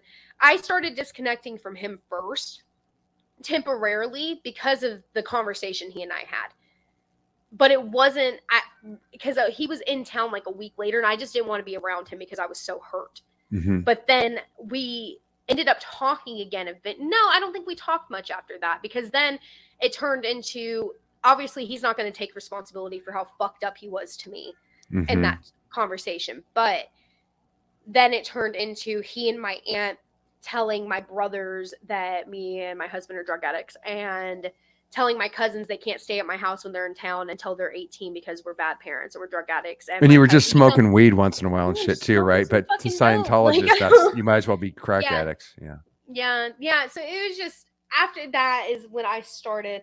This got off topic from the staff thing, but like It's okay, that's what I Trinity. We mean. don't have. We're not here to stick to any specific topic. Just riff away. Yeah, that's kind of like where I'm at now. Like that is one of the moments that I remember the most, being like, okay, I'm fucking not gonna let my family affect me the way that they do. And I started taking a step back. Like I had already moved like a good 20-30 minutes away from my brothers, because we were all like on top of each other in the same apartment complex and like close by. Mm-hmm. So I just like got away from that. I was like, okay, as soon as I get money, I'm moving. So I moved. And then I didn't see them every day anymore. So then I started being able to decompress, and my uncle did that shit. So then I was like, okay, I'm just not going to talk to him anymore. I don't have to share a space with him. I don't have to communicate with him. So I stopped. And then I found out him and my aunt and my cousin were being fucked up, like calling people, me and my husband, which is very offensive, because my husband has had a very traumatic life that my uncle and aunt know about. He was raised by actual addicts and alcoholics.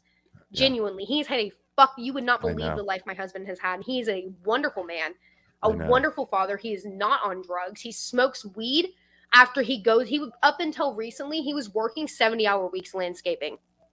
God forbid he comes home and smokes a fucking joint after he kisses his kids goodnight. Wow. Oh no. Like, how dare he pay all of his bills and be a good husband and a good dad and smoke weed. So it like, that's what really, because like on behalf, like he's pissed off about it, but more so on behalf of him, I like, that pisses me the fuck off, because how dare you? You know what I mean? And then never mind the fact he got into a fucking cult that he felt like was a cult for me and my family. Like, not just for me, but to be a part of my family. Yeah. Oh my God. You make another good point. Oh, I'm sorry. Go ahead. No, you're good. You're good. I was just gonna, what? No, go ahead. Seriously.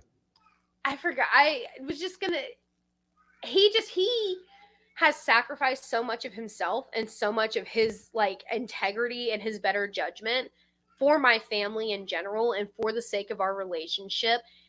And it just pisses me off that they would say, like, I mean, I take it like it don't affect me knowing somebody call. I mean, it pisses me off because I'm a mom. So like, don't call me a drug addict, because I could get a CPS case for no fucking reason. But it pisses me off because my husband has done every action that he has made since we got together has been coming towards being a better parent than his parents were. He has a great relationship with his parents, and I love my in-laws, but they did a number on him, and he is the best fucking dad I've ever met. He is the better dad than any other man I know. And again, he is in there playing with my fucking kids right now. Stoned or not, I have no idea, but he's in there playing with my children right now. I was just going to drive home the point about what you make. I know a little bit about your husband, because you know, and what a good stand-up guy he is. And the example that you're talking about the weed, it doesn't matter what else you have going on or whatever. I don't know what was inculcated into your mind, Trinity, but to me, and Scientology in general, any drugs are bad, and especially pot. That's the fucking thing that got me into the cult, my friend. Oh, like just man. feeling, I mean, it's so funny because I don't have a problem with it at all nowadays, but I can't get across to people that your story, that's what it reminded me. It's so hard to get across to people how serious that really is. Like, my parents thought I was a heroin addict, and that's what I finally realized. I had a drug problem because I smoke weed. And it was I was just being beat down by all the rules and regulations and being perfect that you have to be as a Scientologist. It's impossible to follow. That's why we titled this Unrealistic Stats, whether you're in the family or the cult. She's not. Yeah, go ahead. Do your thing. If you need to leave it all, Trini, or pick up your kid, I got stuff to cover. Oh, okay. Yeah, you're good.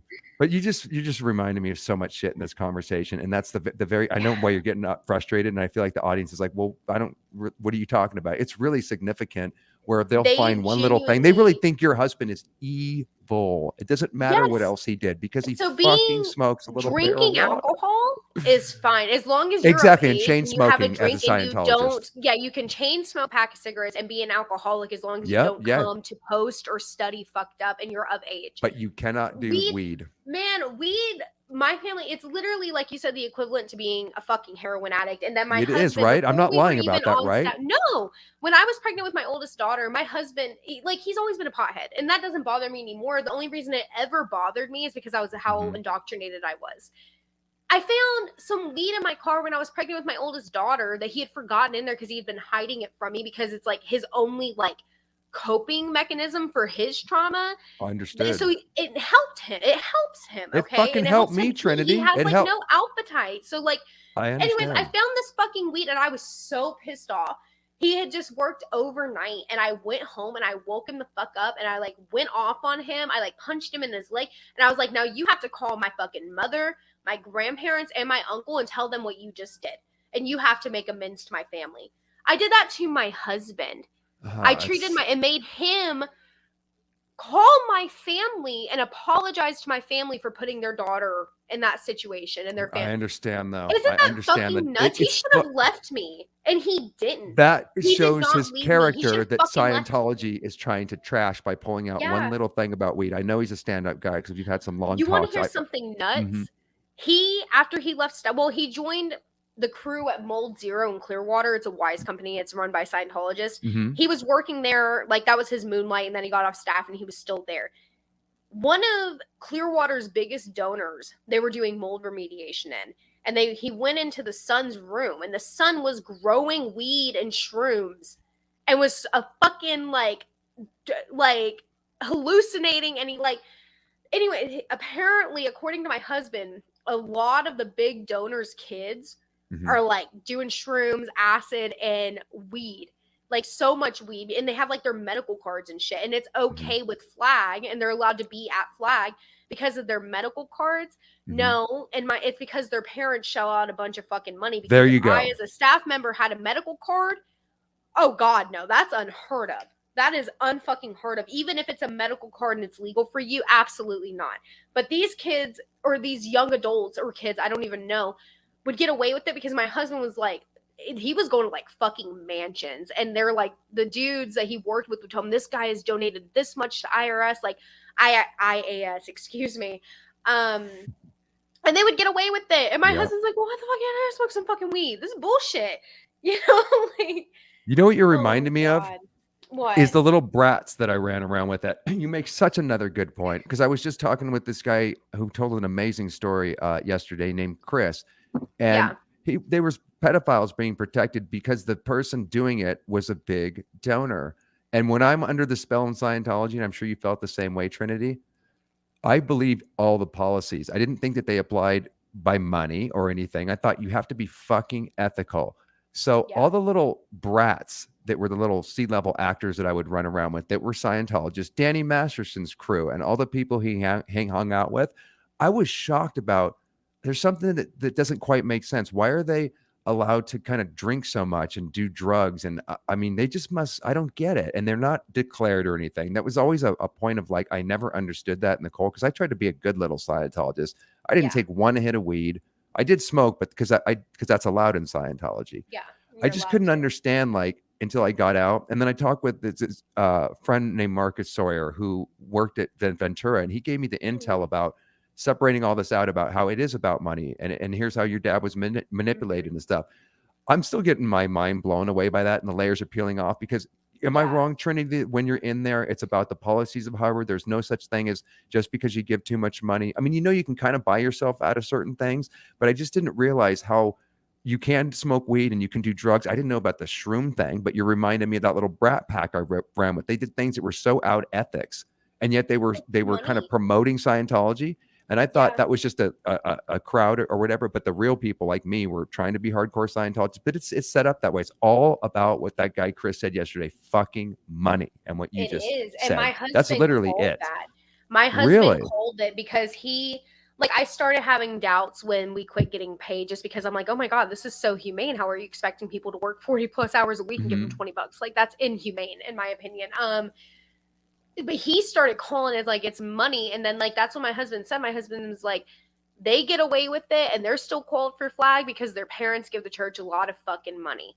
And that's Yep. exactly what it is. Like, cause like we did the Pure of, and my older brother, he did the Pure of separately, but he would Some of the people we did the peer with were in their like their third, fourth, fifth time because they smoked some fucking weed and they had the money to just no big deal or the credit to just no big deal. Exactly. And they'd be like, and they would openly be talking, yeah, I smoked some weed, so now I'm gonna run it out, like type Right. shit. And I'm like, must be That's fucking nice. You're doing a $2,500 pure for the fucking sixth time in 3 years, bitch. God. Like it's the people, like it's the big donor, like bigger donors. Like Flag would get most of the big donors. Tampa wouldn't get. Mhm. Tampa would get like above average middle class people that would donate a decent amount of money and buy services and stuff like that. But it was mainly like Flag that people were donating their money to. But that's like also like there's this one guy, and again, I don't know anything personal about people like that, like especially public, but you know how like you can get around people and just have a feeling of I don't want to be alone with this person. Kids Yep. don't need to be alone with this person. Like just an intuition. I had that There was this firing on all one, cylinders since getting out of the cult. yeah. I don't trust anybody.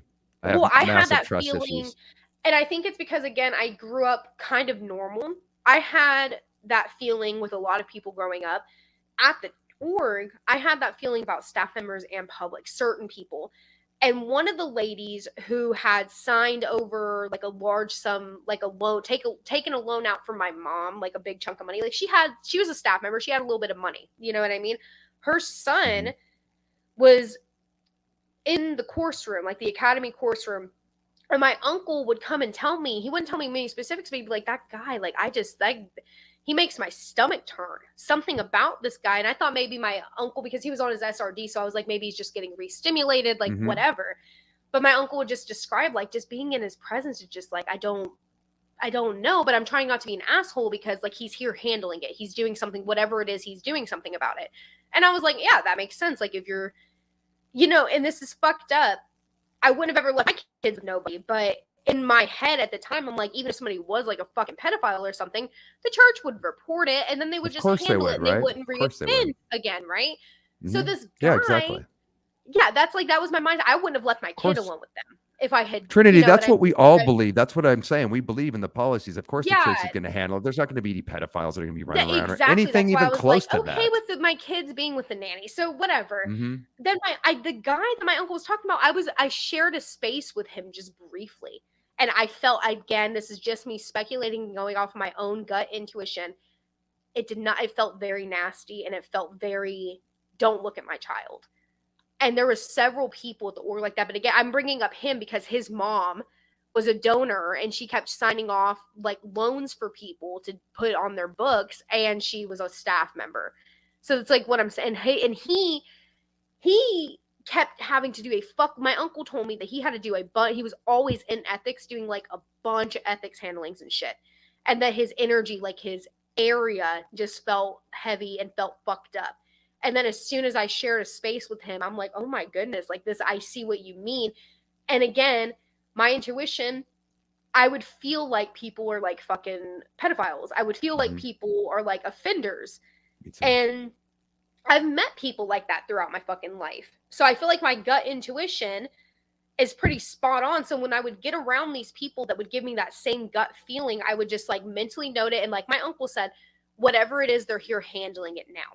Exactly. Right? So I would just note in my head, don't leave your kid alone with them. And it's like, and I'm not trying to go on this big fucking rant about how we should kill all the pedophiles and shit like that. But in Scientology was the only time that I ever felt like if anything could be done about something like that, this is the only place to do it.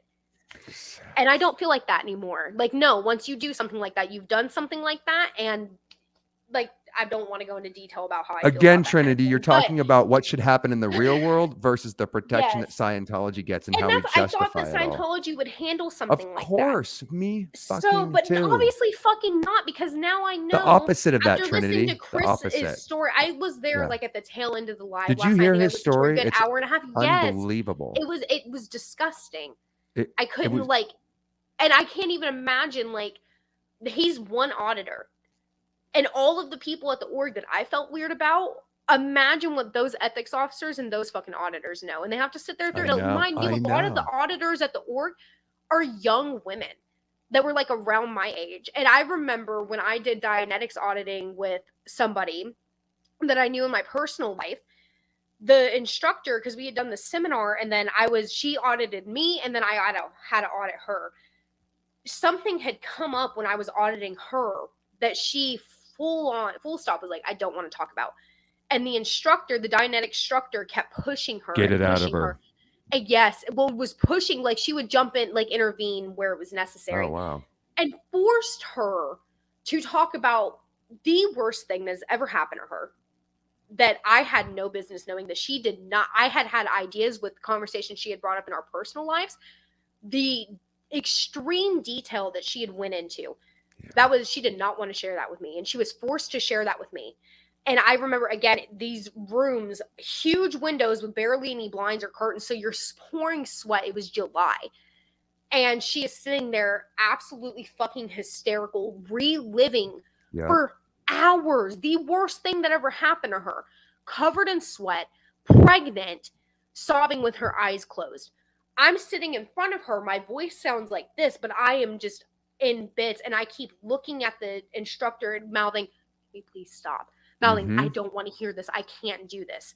She had to relive her trauma, and I am now traumatized because it was not my place to hear that, and I did not want to hear that.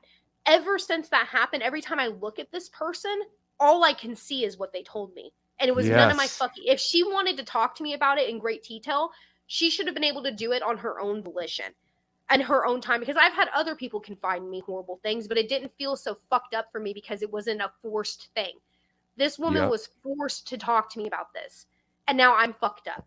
I still think about that and get emotional because the great detail that she was forced to go into, whether she just pulled it out of her head or not, I think that it was all genuine, because I think this is one of the first, I think most of what she said was genuine, if not all of it. It was forced, but she was getting it out. And then afterwards, when we're done, they were like, the instructor took over and they're like, "So how do you feel now?" And she's like, "Okay, I guess." I think at this point she just wanted to be done. Yeah. And then when we left, she was like, "I feel like I feel horrible. I didn't want to talk about that." And I didn't tell the instructor what she said, because then they would try to get her back in it. And because, again, I'm not trying to reveal this person's identity, but yeah, like, and that fucking, I'm sure it traumatized her, because it sure as fuck traumatized me, and it didn't even happen to me. Just hearing it, because I'm not a professional, I'm not a counselor. I'm not, like I said, I've had conversations with people where they disclose very traumatic things that happen to them, but it's a casual conversation. Right. She didn't even want to do the Dianetic seminar to begin with. She wasn't into Scientology. It was all a forced thing from the beginning. That is such a fucking great point. And I'm having realizations as you're talking, because you know what it does? It's removing everybody's boundaries, and they get you to overshare. And you just reminded me of so many auditing sessions and why I told my mom and dad and why I resisted it for so long. Something felt wrong about. So they say that you get case gain. You can only go spiritually free if you're honest with your auditor, with the having your buttons pressed and TR0 bulbate. So opening up to your trauma and talking about it like you might do in a psychotherapy session is, you can see, guys, how by being encouraged to be honest so we can become spiritually free, we can't have boundaries. So they get removed more and more. You just reminded me of the auditing that I had as a kid, where they beat it out of you, and the meter's going to keep saying, the auditor's going to keep saying there, that right there. And I would dodge around with some bullshit incident in my head, but finally it seems to be able to kind of, it picks up on where you're stressed out. So I learned early on, but it was hard to get over this hump, to tell all, if I want case gain. I don't want to be burning money in here. And my parents are paying for it when I was a kid and shit, and when I was growing up. So it's like, I just wanted to be ethical. So I started to be used to oversharing. And that's something I had to shut down, and I'm still working on when I've gotten out, because there's boundaries in the real world, and you need to have them. And I got used to so oversharing. I was traumatizing myself over and over and over again. And then I would come out of session with this. This is trauma, guys. While you're saying, you know, that fake smile that you were saying, Trinity, of that gal who has no life. And she's like, well, honey. And then she gets hurt by something. You say, you're looking at traumatized people when you look in those Scientologist eyes. Those are the eyes I had for most of my life, man. And it all was, I thought it was beneficial by being open. I'm being a good person. Look at how open I can be. And it's helping me in my acting career, because I don't have all the boundaries that all the other actors and shit have. Yet it fucked me the fuck up. And then I also thought of another one where there's this gal that I had to lay into on TR0 bulbate about her weight. and she's this really old Mhm. lady, and she's really sweet. And they made me keep doing it. It's like she's crying and everything, and I'm like, I can't fucking do this. Like, right, man, I'm like, I can't do it. Put your Yeah. tiaras in. She wants you to do it. She wants you to get over this button. So by the time I finally did it, her look was like this, and she stopped reacting, which is the point. And she said, "Yeah, I have a really good win." And you could just tell she was going to walk away that night and just maybe even throw herself off the building. This is why people commit suicide, because Trinity, you just drove home the point of how our boundaries are freaking smashed, and we Yeah. think that's a good thing. We're not trying to Yeah. snitch on our parents or somebody. We're trying to put their fucking ethics in. You Yeah, know? like you have to. And I mean, again, like I'm thankful that we grew up with some sort of normalcy, because whenever I only done a couple of Dianetic auditing sessions, I hated Hmm. being the one audited. I would rather have been the auditor. Hmm. But when I did like my life repair, my sec check, and different shit, I never really told all. And I would figure out a way to lie or to I bring up tried to for a something else. while. And because had I told, like, there was, when I did a life repair, it was with this very sweet woman. And this was the only time auditing had ever benefited me whatsoever.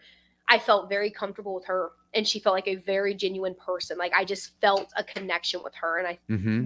like Yeah. the therapist I always fucking needed and wanted Yeah, that's is how I was this felt with woman, and my she was auditor. wonderful, and I hope she's doing amazing currently. A com Somehow the session, it was a life repair, because again I was kind of going crazy, Hmm. um Just to turned explain real into, quick to the audience, if you don't mind, the yeah, life repair is one of the first actions that people do, and it can be powerful because it's not too heavy, and you can address present time problems. Please continue. yes, yeah. But we had gotten on a topic of, like, because again, like when I was a teenager, I was like promiscuous and different things like that. So that topic had come up, but I felt comfortable speaking with her about it Hmm. in an intimate way. And it had helped me come to the realization that when I was 14, I had been assaulted by a 23-year-old man. And I Wow, had always really? felt weird about, yes, and I had always felt weird about the situation since it happened, but I just kind of like brushed it off. But us going over it in the life repair and her asking me questions, I was like, holy fuck, I was 14 and I was very drunk. Holy fuck, it just happened because I was drunk and I was already there, so I figured I might as well just let, you know what I mean? Like, and even though it wasn't like a, oh no, stop kind of thing, I was still 14 and you were Damn still right you were. 23, and you had gotten me drunk and you had gotten me stoned, and it That's was, right. so regardless, it was assault. And I had come to that That's right. realization for I was 22 when that happened, when the life repair happened. So from the time I was 14 until I was 22, I just kind of would like push it to the back of my head. Something would remind me about it. I'd be like, oh, that's weird. He lied to me. He told me he was 17 the first time. And then the next day I found out he was 23, and then it happened again. So it was like Wow. let me not think about that. Cause I was just like, Exactly. it was weird. But then the life repair helped me come to terms with, no, I was assaulted and it wasn't okay. And I was a child being taken advantage of and preyed upon by a grown man. And I was able to sit there and let out all of that like pent up emotion. And I felt her genuinely with caring eyes just looking at me like, tell me more, tell me more. And that was the only time during any of my auditing that I had a win, that I left the session feeling like on cloud nine, because I had just released Yeah, shit that I didn't even know I had. And exactly. she felt, and she didn't like, I guess she had broke like fucking whatever, because like her eyes, man, she was looking at me like somebody with their daughter, Wow. like with a genuine, like, and she, had I not been as comfortable with her and had she not been as amazing of a person as she is, it would have never, I would still not have come to terms with that shit. And I'm fine from it now. It doesn't fuck with me anymore. But that healed me. That is the only Yep. healing thing in Scientology that has ever occurred. But it fucks me up to know that somewhere, one of the worst things that I had ever talked about that had happened to me is written down in extreme detail. And at some point, if I piss them off enough, they're gonna make a fucking hate website about me, about how me being a little whore when I was a teenager and having sex with, being promiscuous with grown men. Because there were other sexual instances too that I had told her about. Hmm. And I don't think she don't know that that's what they do. So it's not I her know. fucking fault. I But there is know. a whole fucking file sitting there somewhere that goes into extreme graphic detail of sexual things I was doing as a minor child. That again, if I piss them off enough, they're going to use it against me. And they're going to use me being suicidal against me. And they're going to use, Exactly. because a lot of the, you know, and I'm not ashamed of the things I did when I was younger. I didn't know no fucking better. Mm-hmm. I wasn't supervised like that. And I was taken advantage of in many situations. I've always had a fucking weird relationship with sex, probably because of this shit, and I wasn't supervised. So I'm not ashamed of it. Mm-hmm. But it's just like, it just makes me sick to my stomach to think, again, if I piss them off enough, this is going to be what they did. That's all they have on me. All they have on me is me being an unsupervised teenager and me being suicidal while I was on staff. That's all they have on me. And whatever the fuck else my family has decided to tell them about what I'm doing currently, which isn't anything. Yeah. Sorry, that got weird. It's totally okay. In fact, there's so many points that just sprung off. You make so many good points, because why would anybody get into Scientology if our auditor's just beating the shit out of us and it's all traumatizing like I just described? Now, you heard Trinity say the wins that she had, and I had many of those. That's what I thought was happening. But what they don't tell you, and Trinity, we're right back to the beginning of the title of this video and what we were talking about versus what you're told up front and what you think you're getting involved in, and then what actually happens. And you only realize that and reap the hell when you get out and go, holy shit. That's why I had a heart attack when I woke up out of this. And I was like, oh my God, they're going to do my folders. Like, it all hit me at once. So yeah. this is why I try to fucking lay out the whole trap, because even the innocent person here in Hollywood Boulevard, and they're roping people in every day, well, hey, come take a test. Not everybody knows about this, or might even innocently walk in having some benefit. Like you just said, I got off so many burdens that never would have happened without Scientology. Yeah. I don't even think in a psychology session, because you have to answer the question, guys. They will find it and they will beat the shit, not beat the shit out of you.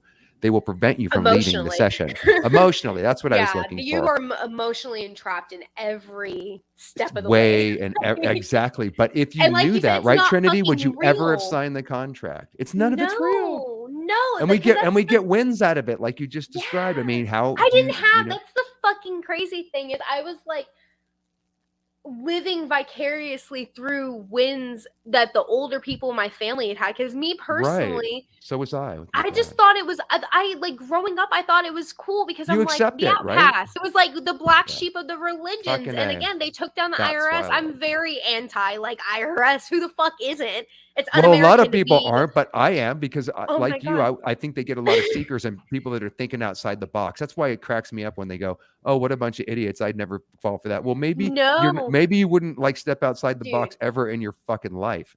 Like a lot of us actually want more.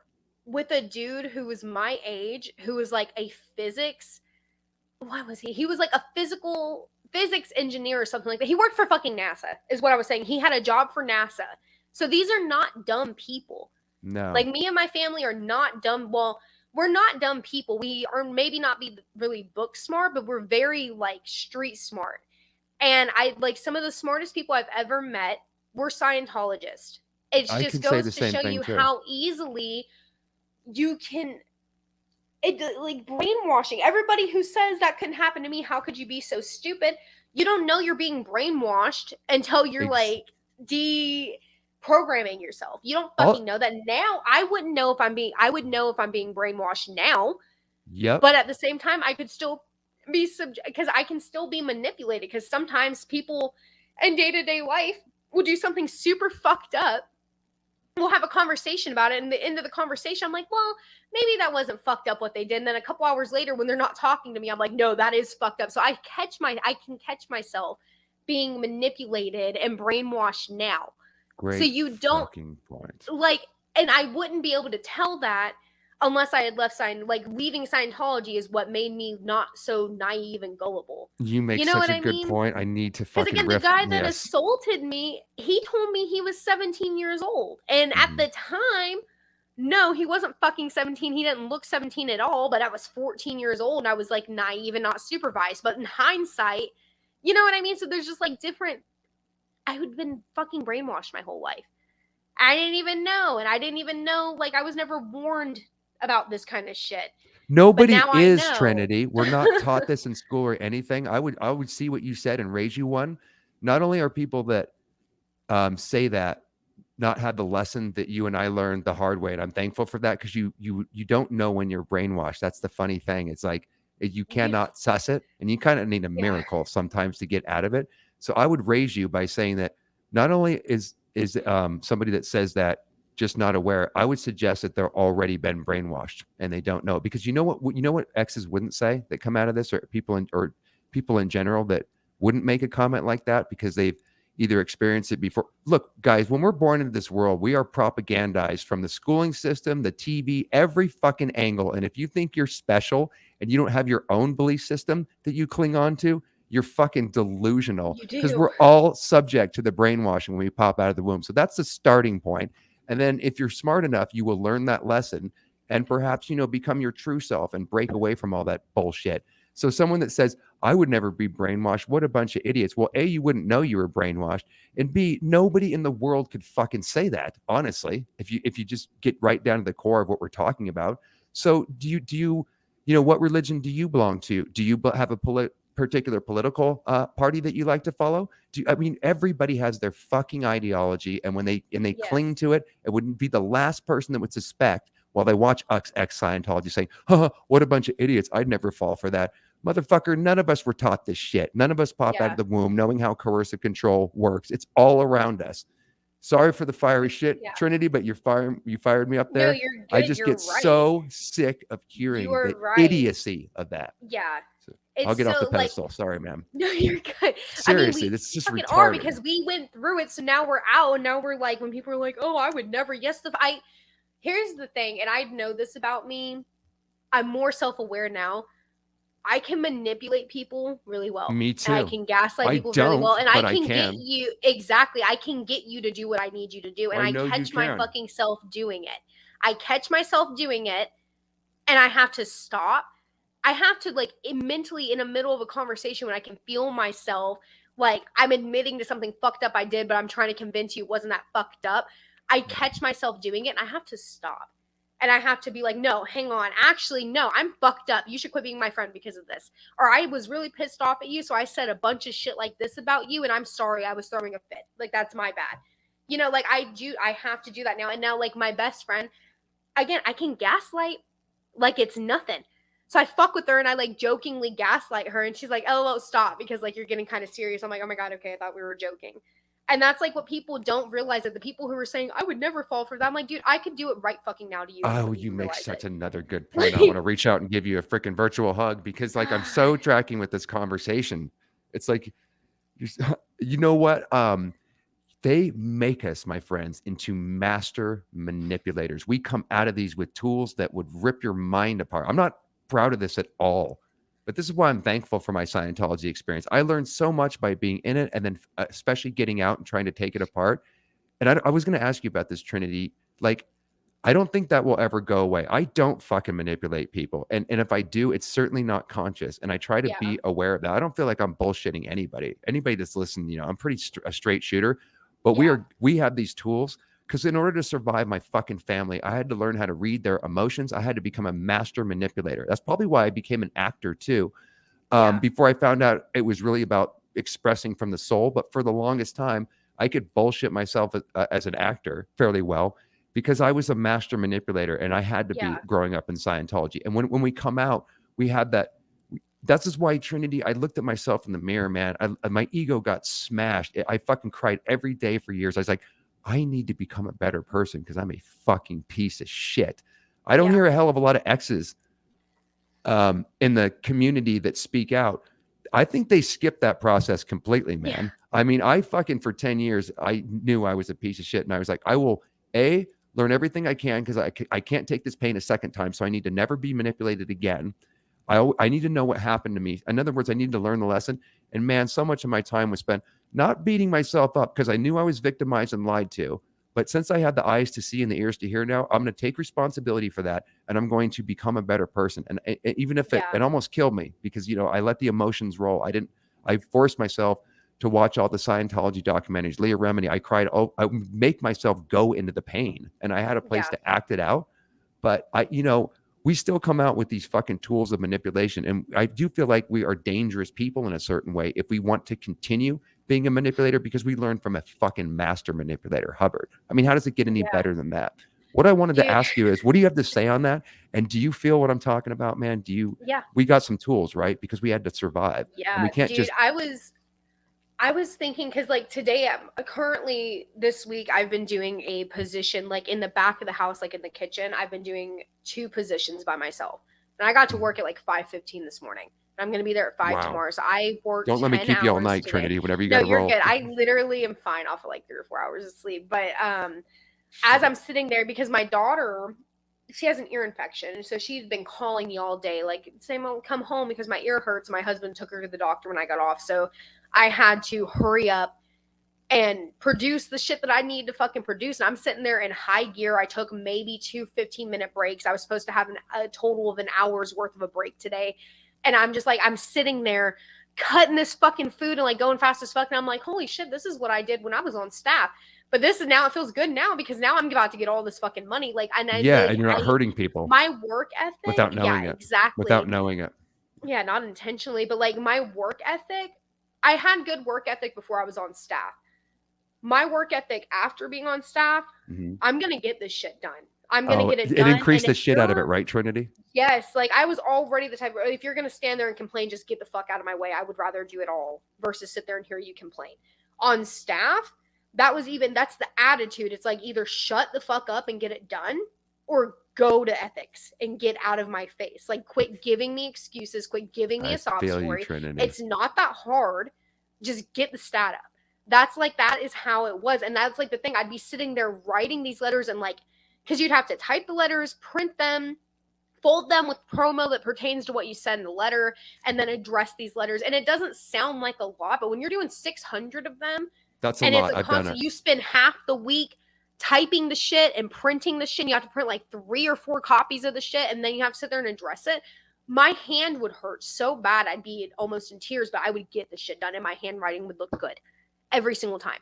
And I had people help me sometimes. Like, they would send expediters in to help me, because the lady that I worked with was a Scientologist letter registrar. What is it? Like she would reg people to come and do like their next bridge step. So like already like bona fide Scientologist is who she would write to. I was New Public, but she was producing, you had to have more of a like significant letter on her end. So she was producing half of what I was producing.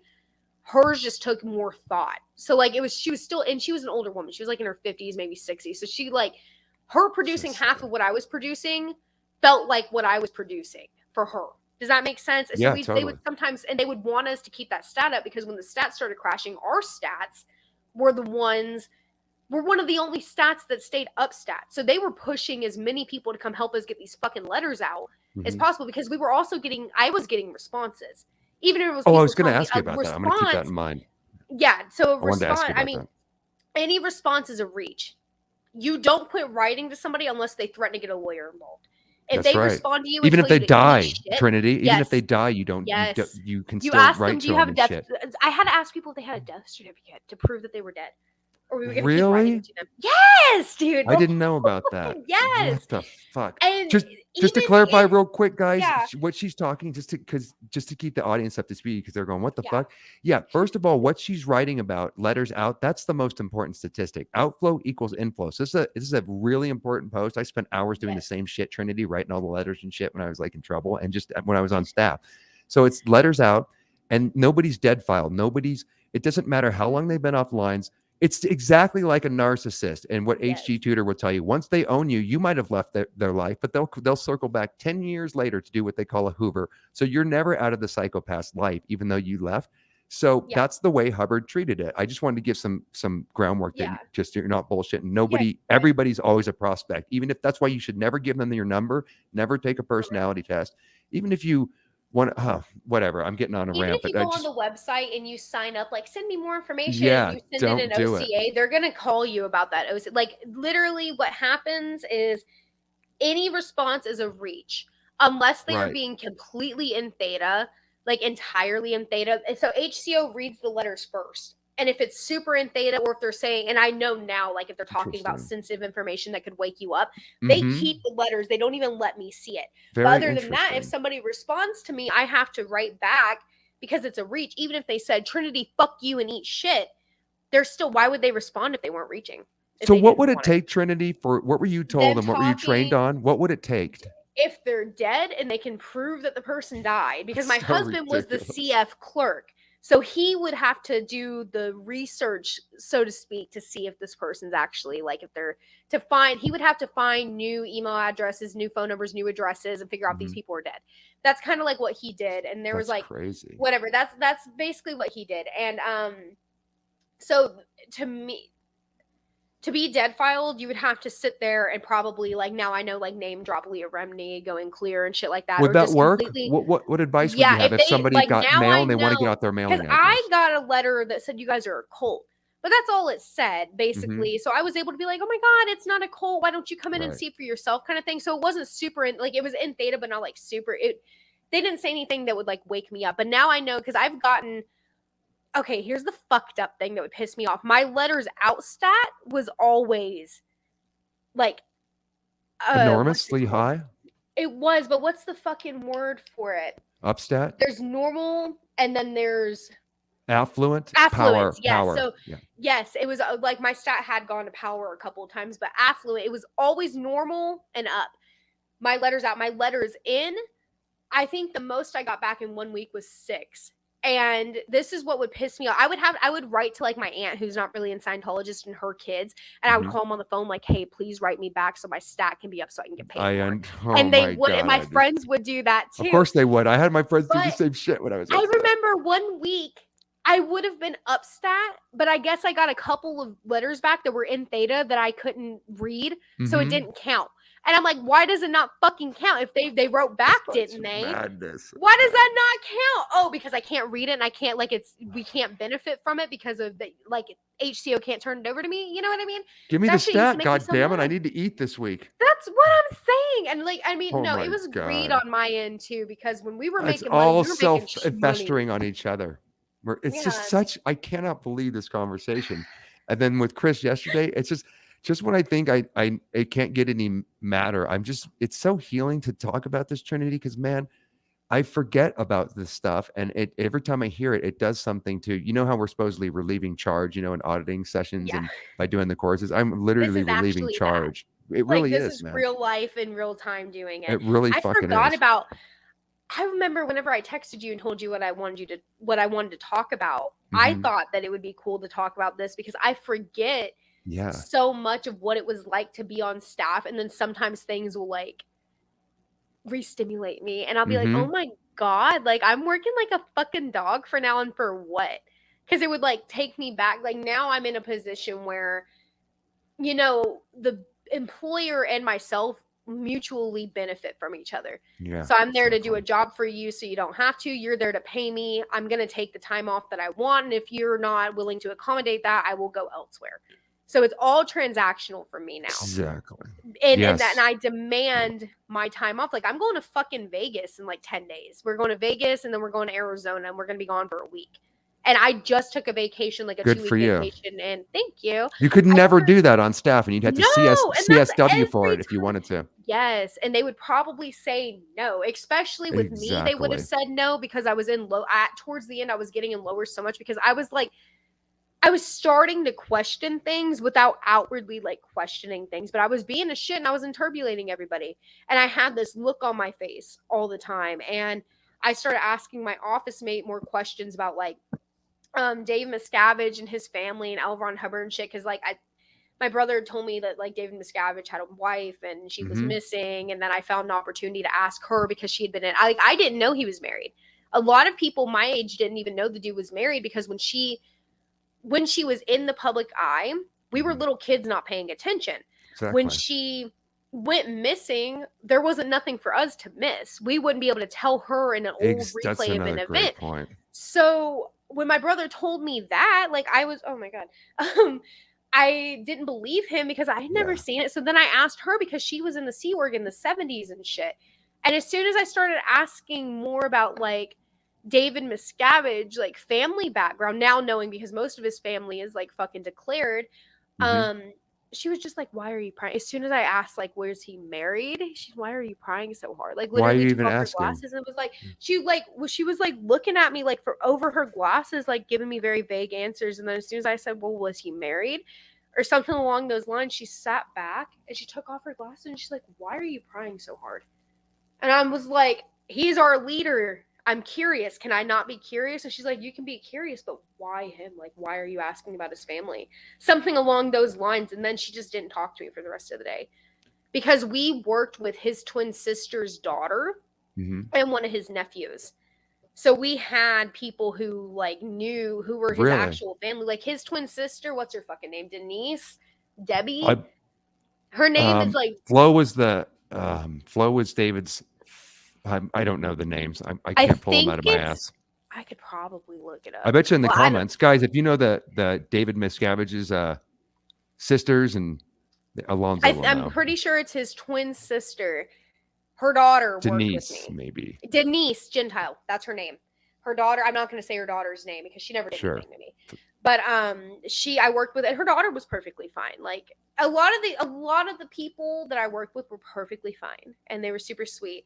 There was a handful of people that were just god awful, and the ethics Yes. officer was. But there was a couple ethics officers, but the one that me and my family went to the most because she kind of took ownership of us was fucking nuts. She was nuts, and her fucking twin sister. That's a good point, Clearwater Cheryl. And I wanted to ask you about the Trinity because I've never Yeah, heard anybody say what you just said. Very few people know who the hell Shelley even is in the church. It I didn't sounded know who like, Mike Rinder was either, yeah. or So when Morty. you No idea. there, so it's like irrelevant to ask these people, but it sounds like that gal that was questioning you it had come up in her universe, or she knew something that you should not be asking. But in general, I didn't know who the fuck any of these people were. I didn't know anything about David. It's off of our radar. And a lot of that goes back to the Orwellian secrecy, compartmentalization. You know, we talk about the pyramid a lot. Whenever people would disappear from staff, they might be suicidal. They might have left under terrible circumstances, but they just go, "Oh, he's been transferred over to so and so." Nobody's talking about any of the shit about where Shelley, or even the Xenu shit, you know, where you got to get up to OT3. This is why I really think it takes living Scientology getting out as to know how to speak their language, because you would know the button points to press. But all this where Shelley stuff, it certainly doesn't have an impact on anybody really knowing what the hell you're talking about. Not everybody, Mm-mm. but somebody will, because it sounds like your People gal my Trinity, age for sure, they but didn't have it. They're yeah, because clueless. We're kept in the dark. That's a yeah, good and she point, was in Cheryl. the Sea Org for a little bit. She got out of it. I don't know how she was able to get back on staff. I guess she paid off her freeloaders or whatever. But yeah, I mean, I don't think a lot. Because here's the thing, guys. Like when you're in Scientology, public or staff, you are so indoctrinated not to like look at the media and to look at the tabloids and shit. So all of this criminal shit that they've been doing for years, you have no idea about. Whenever I was like watching Leah Remini and listening to like podcasts and stuff, and they were talking about like these crazy crimes that Scientology and Scientologists have committed, or like the situations of like familial pedophilia and just pedophilia, like abuse in general, I would be shaking, like in tears, shaking, because like I said, I've had feelings that shit was weird, because it was just like I You also for feel a it, little but bit you I'm don't like, know is where. this is money laundering, because how the fuck are you paying us $20 an hour or $20 a week? But this is because I googled what Scientology's net worth, and it was like fucking $1 billion or something. It's So I'm like, about make 3 billion. that's what I'm saying. Like, so like as a, it just when so much shit was confirmed, because I had this facade. Yeah. Scientologists don't commit crimes. Scientologists Yeah. aren't bad people, and I'm like, Course no, they not. fucking suck, dude. And then watching Mary Khan's episode, Mary Khan's son, Sammy, Fuck, man, her story's her so son was my heartbreaking. fucking senior, and my husband and my Really? little brother's senior when we were expediters. Yes, and he Really? was sweet. Like he was kind of a dick sometimes, but like I don't know if she's ever gonna watch this, but like if it's any constellation, like when I was there, he was very handsome, he looked healthy, and he Mm-hmm. was happy all the time. And like he had a lot of friends. He had like a group and stuff. I think he was like a few years older than me, but Is this yeah, like recent intel, Trinity? Because you left in what, 2021 ish? If yeah, Barry so Kahn as of was, yeah, 2019, he was in HCO. and he looked amazing and he had a bunch of friends and he was very like on purpose with going up the bridge. He was on his OT levels, I think, or his grades or something, but he was he could be a Dixon. He was like a health buff. He was like a personal trainer on the side or something like that. So he would like side eye me when I would let my kid have like a Rice Krispie treat or drink out of my soda Oh or whatever. Lord. So he was like one of those, like he would give my husband shit. He's like, oh my God, there's your kid drinking a huge soda. He wasn't like outwardly a dick, but he was like, he was just like, oh my God, there's your baby drinking a soda. And I'm like, yeah, fuck you, you don't have kids. Like, leave me alone. But he was fine. Like, and I don't know if she's ever going to watch this, but when me and my husband, like a week out, watched the first 2 episodes, and on Hulu, it was the 3rd episode of season 1. And so on the 2nd episode at the end, it started showing previews for the next episode, and a picture flashed of her family, and Sammy was in it. And me and my husband both were like, what the fuck? So we hurried up and we went to the next episode and we listened to his story, like his and his mom, like his mom's story. And that really fucked us up. And like both of us cemented it to us more because like Sammy was on fucking TV. I just a week ago had a conversation with this dude, and I had read on his, because you can look up people in the system that they have, and I had read on his shit that his real parents were declared suppressive people, but it's okay because he has adoptive parents. And like I thought that it was like, I didn't realize that it was, I didn't fucking know her story. Like, we don't know that shit. And it fucked like, that story fucked me and my husband up bad because, like, this mother crying about her son and her, like, as of 2019, like, he's healthy, he's fine, he has friends. And that fucking sucked because I'm, like, sitting here, again, you haven't talked to him, and I think it was like 8 years when I watched this episode. I just had a conversation with him. Wow. And he doesn't know. I promise you, he has no fucking idea how badly his parents are hurting. Again, you make another great point. His parents are sobbing on national television because of how badly they miss him, and he has no idea that their intentions were not bad. And that they just want their kid back. His brother wasn't on it, but like, again, if any of you guys watch it, like, watch this. There you go. I don't know if he's still on staff now. I'm pretty sure he probably is. There you go, Mary. And you make such another good point, Trinity. If I felt how I was talking about how I just leaned into the pain. I'm like, just give it to me because I want to get out of this as fast as possible. Yeah. I'm not going to run emotionally. And I also felt like I could take it because of the acting, and I had a place to act it out rather than go kill everybody around me, which is what I really wanted to do. But I was that Aftermath, Leah Remini and the Aftermath. I watched that so many times because I wanted to cry. I wanted to feel what I wanted to. It was validating. That show was so amazing, Trinity, because I used to ramble to my friends that knew nothing about Scientology about the trauma I was feeling, and nobody understood. But Going Clear came out, followed by Leah Remini, and all my friends finally go, oh, so that's what you were rambling about for fucking 10 years. Oh, we understand.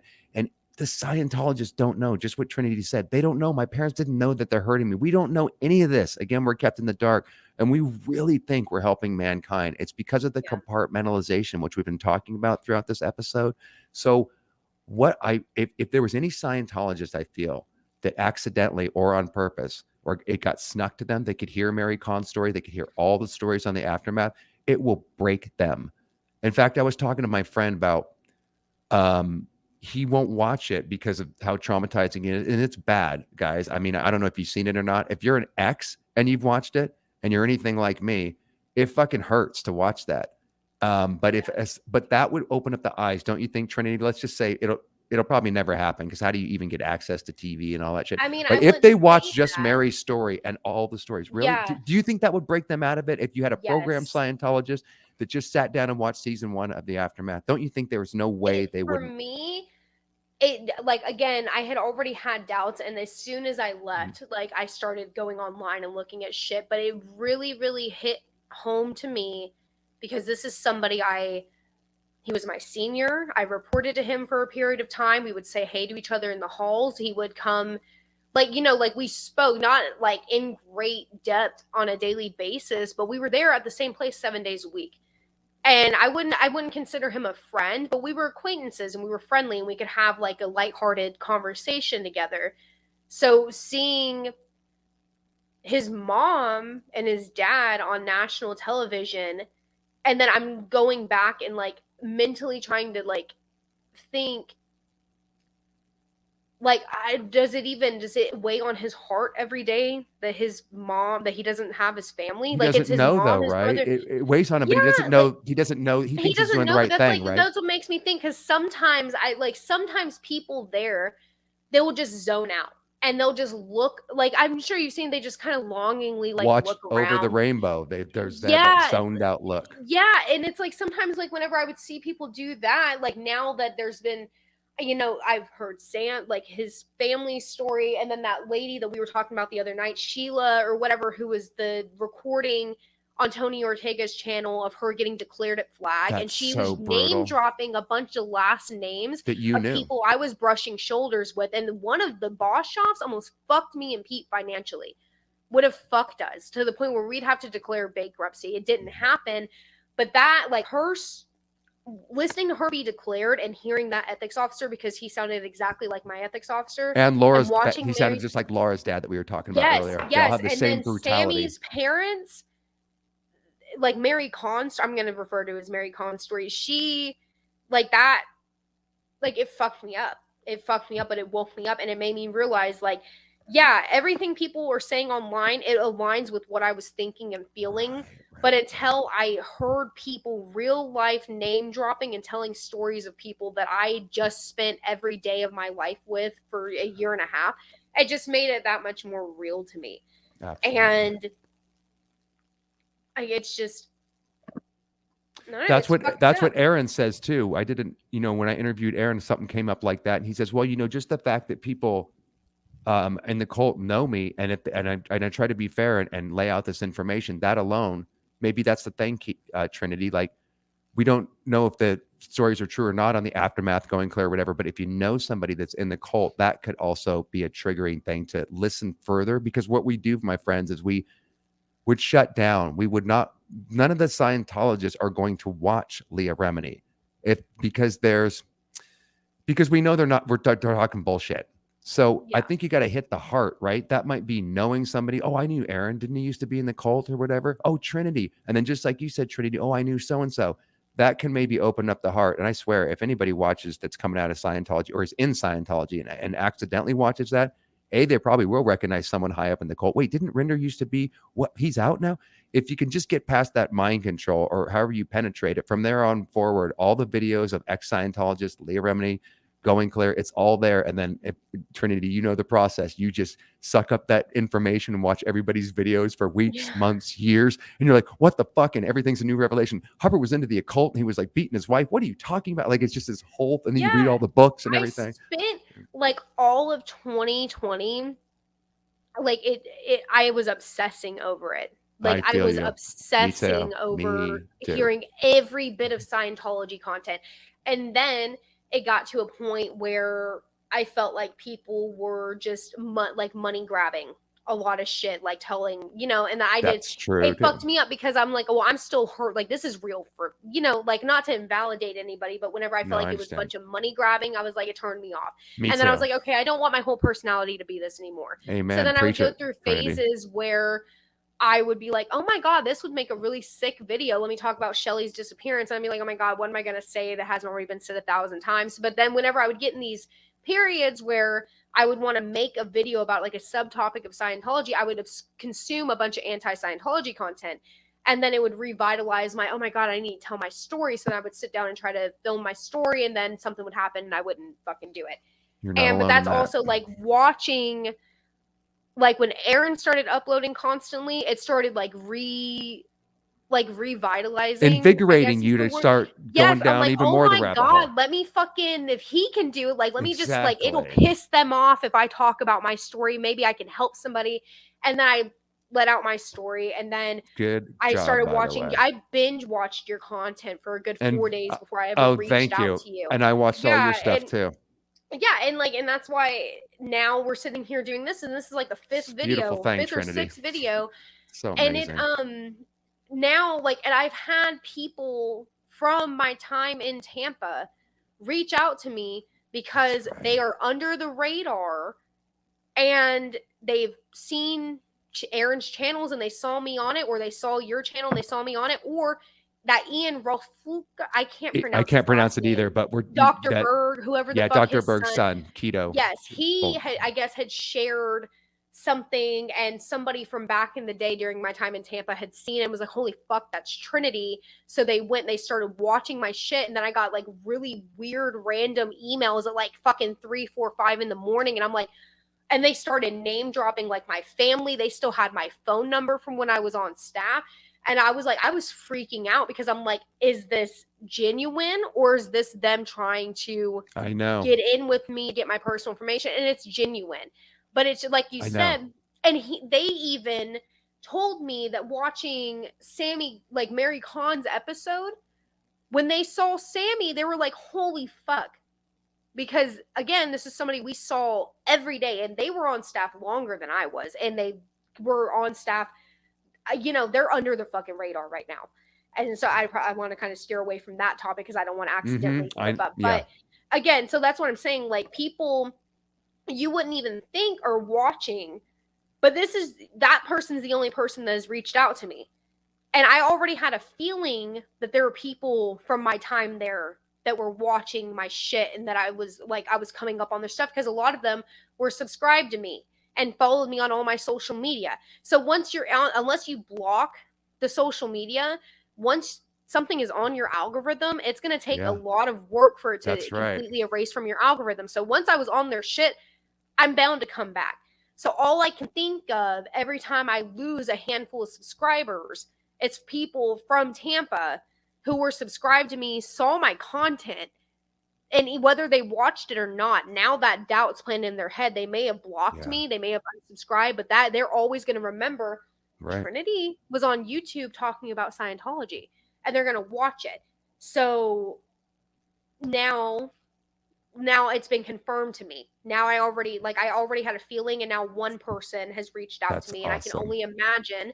And again, if anybody from my time at Tampa is watching this, whether you're my family, whether we hardly talked, my email is in email you can contact me from is in all of my videos. This person emailed me on a personal email that they had from my time there, and my phone number that they already had. But if you don't have my contact information, my email that is public, contact me on it. Find me you've had me on your social media probably before. Find me again, send me a message. You're good. If you're under the radar, like, it's all good. It's all good entirely. That is such a perfect place to wrap up. But oh my God, I got to tell you, these things are exhausting, but in a good way, because I have gotten so much off of this chat with you, Trinity. People are asking, like, where's your channel? Yeah, guys, I'm going to throw it up here. And also, always, the guest is in the description box. So if you ever wonder and you want to find the people's channel that we're talking about or how to contact them, it will always be up there. And let me share that real quick, Trinity. I mean, what a freaking, thank you so much for just coming on here and sharing and talking with me and hanging out. Because anytime you want to come on to do more, and just continue on, I think we have a lot more to talk about. Yeah, it always, because we didn't even hit everything I wanted to get to, because it's just so like, it never stops. And no, that's why I'm saying we could do endless videos. And I know we're thinking about doing some other stuff off of Scientology, talking about perhaps the bigger cult or some shit, Yeah. So why don't we do this? Why don't we end off here? We've been going, did you know it's been 2.5 hours? So why don't we end off here? Minutes ago. And then let's talk on the phone, and we'll set up the next one, because I'd love to actually keep this dialogue going. It's really cool. And what she's talking about, by the way, guys, is thank you for preaching that at the end, because that's the most important thing. We talked about, how people might be getting out of this thing. And she's talking about, without saying any names or anything, because Trinity had the balls to start telling her story and go on to Aaron's channel and others, that person who knew her personal email reached out to her. And of course, she was rightfully freaked out, as I am, because I mean, you always have to be on your toes. You never know who's what or whatever the fuck, because they can hide behind handles. So pardon me if I'm a little paranoid, guys. It's like you have to be really careful sussing who's doing what. But this person turned out to be legit because the very thing we were talking about before, they recognized the person. Oh, wait, that's Trinity. She's on YouTube. Oh, that's Aaron. He's on YouTube. So here's some tools that she's dropping on how to do it. And everybody that comes forward when they're ready, or even if they're not, but we never heal with our trauma and then we go on and start talking about it. Whenever you feel like you're personally ready, I promise you from personal experience, Trinity will tell you what she just shared.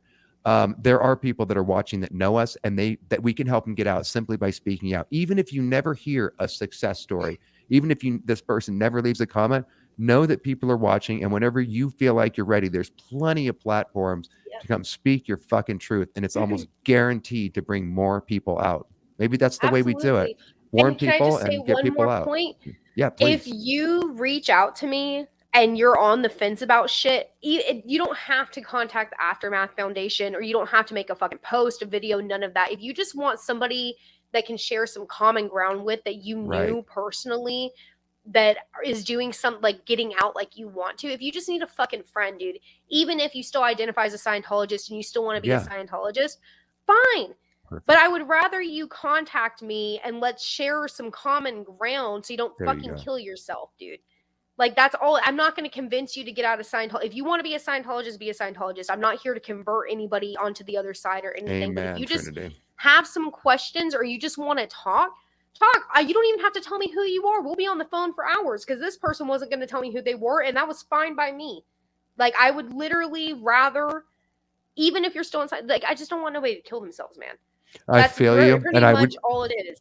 I say exactly what Trinity says, and there's been plenty of people like that. You don't have to give your name. You can practice Scientology to your heart's content. If you need somebody to lean on, I was suicidal, so was Trinity. We'll be the first to tell you we know what the fuck it feels like, and I didn't have anybody to talk to when I came out. So by all means, reach out. I try to get back to the emails, and sorry guys, by the way, like, unless it's important or somebody reaching out or whatever, I just don't have the fucking time. These videos take up enough, and I have a life. But I'm always around for people that want to reach out. So is Trinity. Anybody that you feel comfortable with, they'd be more than willing to help you. And you can practice indie Scientology. You can do whatever you want. We're not going to judge. Yeah. We know where you're at. And there's a whole community out here that you can finally reach out to, even beyond the Aftermath and everything else. Whatever you need, just reach out to people. We're freaking here, man. That was a great way. I love that. I love reconnecting with people. I know. And I'm so glad that you got this huge freaking win with we can't talk about who we're talking about. There you go. That's what I want to say. And I would say, when they watch this, you made my whole week, and I am so glad that you were around for real. It does wonders too, my friends. I've wanted to quit this fucking thing so many times, but then someone, reaches out, or all we need is just to feel like we're helping people, because that's why we got into Scientology. So just a nice little comment, somebody reaching out, hey, I can't tell my name, whatever. It makes everything worth it, man. And Trinity, you know what? Like, that really is like all that we need, because that's what we got into Scientology for. And it's like, it was fake help. We were hurting people. We didn't know, because we were under a spell. But now when we come out, at least we know that we're not harming anybody, and you can actually deliver real help. And I got to tell you, my friend, this has been the most rewarding thing ever, way beyond Hollywood acting and all that bullshit. This is really where it's at. But I wanted to share Trinity's channel real quick. Again, link in the description box. And here we go. So at all hours of the night, she'll be shit posting. And I think that you're going to do more content, Trinity, coming up. Yes, I know you're not going to do all Scientology. I know. Thank God. Maybe we can move it over to something else too. Yeah. But she will be posting more. Give her some time, because she's kicking ass in her job or whatever. But I know it's on her mind, because we've talked. And she has many different videos on topics, including, and please listen to her Scientology story, because we've gone into such depth, or she goes into such depth. And it's just a really cool personality to listen to, well beyond what we were able to cover in any of these 2 interviews. So, my friends, as always, we're going to leave you with the absolute dickhead that started all this. And we will see you very soon, my friends. Thanks for joining us. Take care. Now, here is L. Ron Hubbard. And you find in each and every case, you're finding the phenomenon of entities, communications, spaceships, other planets, locations, beingness in other states, and all of this, and you find this to be a consistent condition. You have fulfilled this definition of the mesh universe.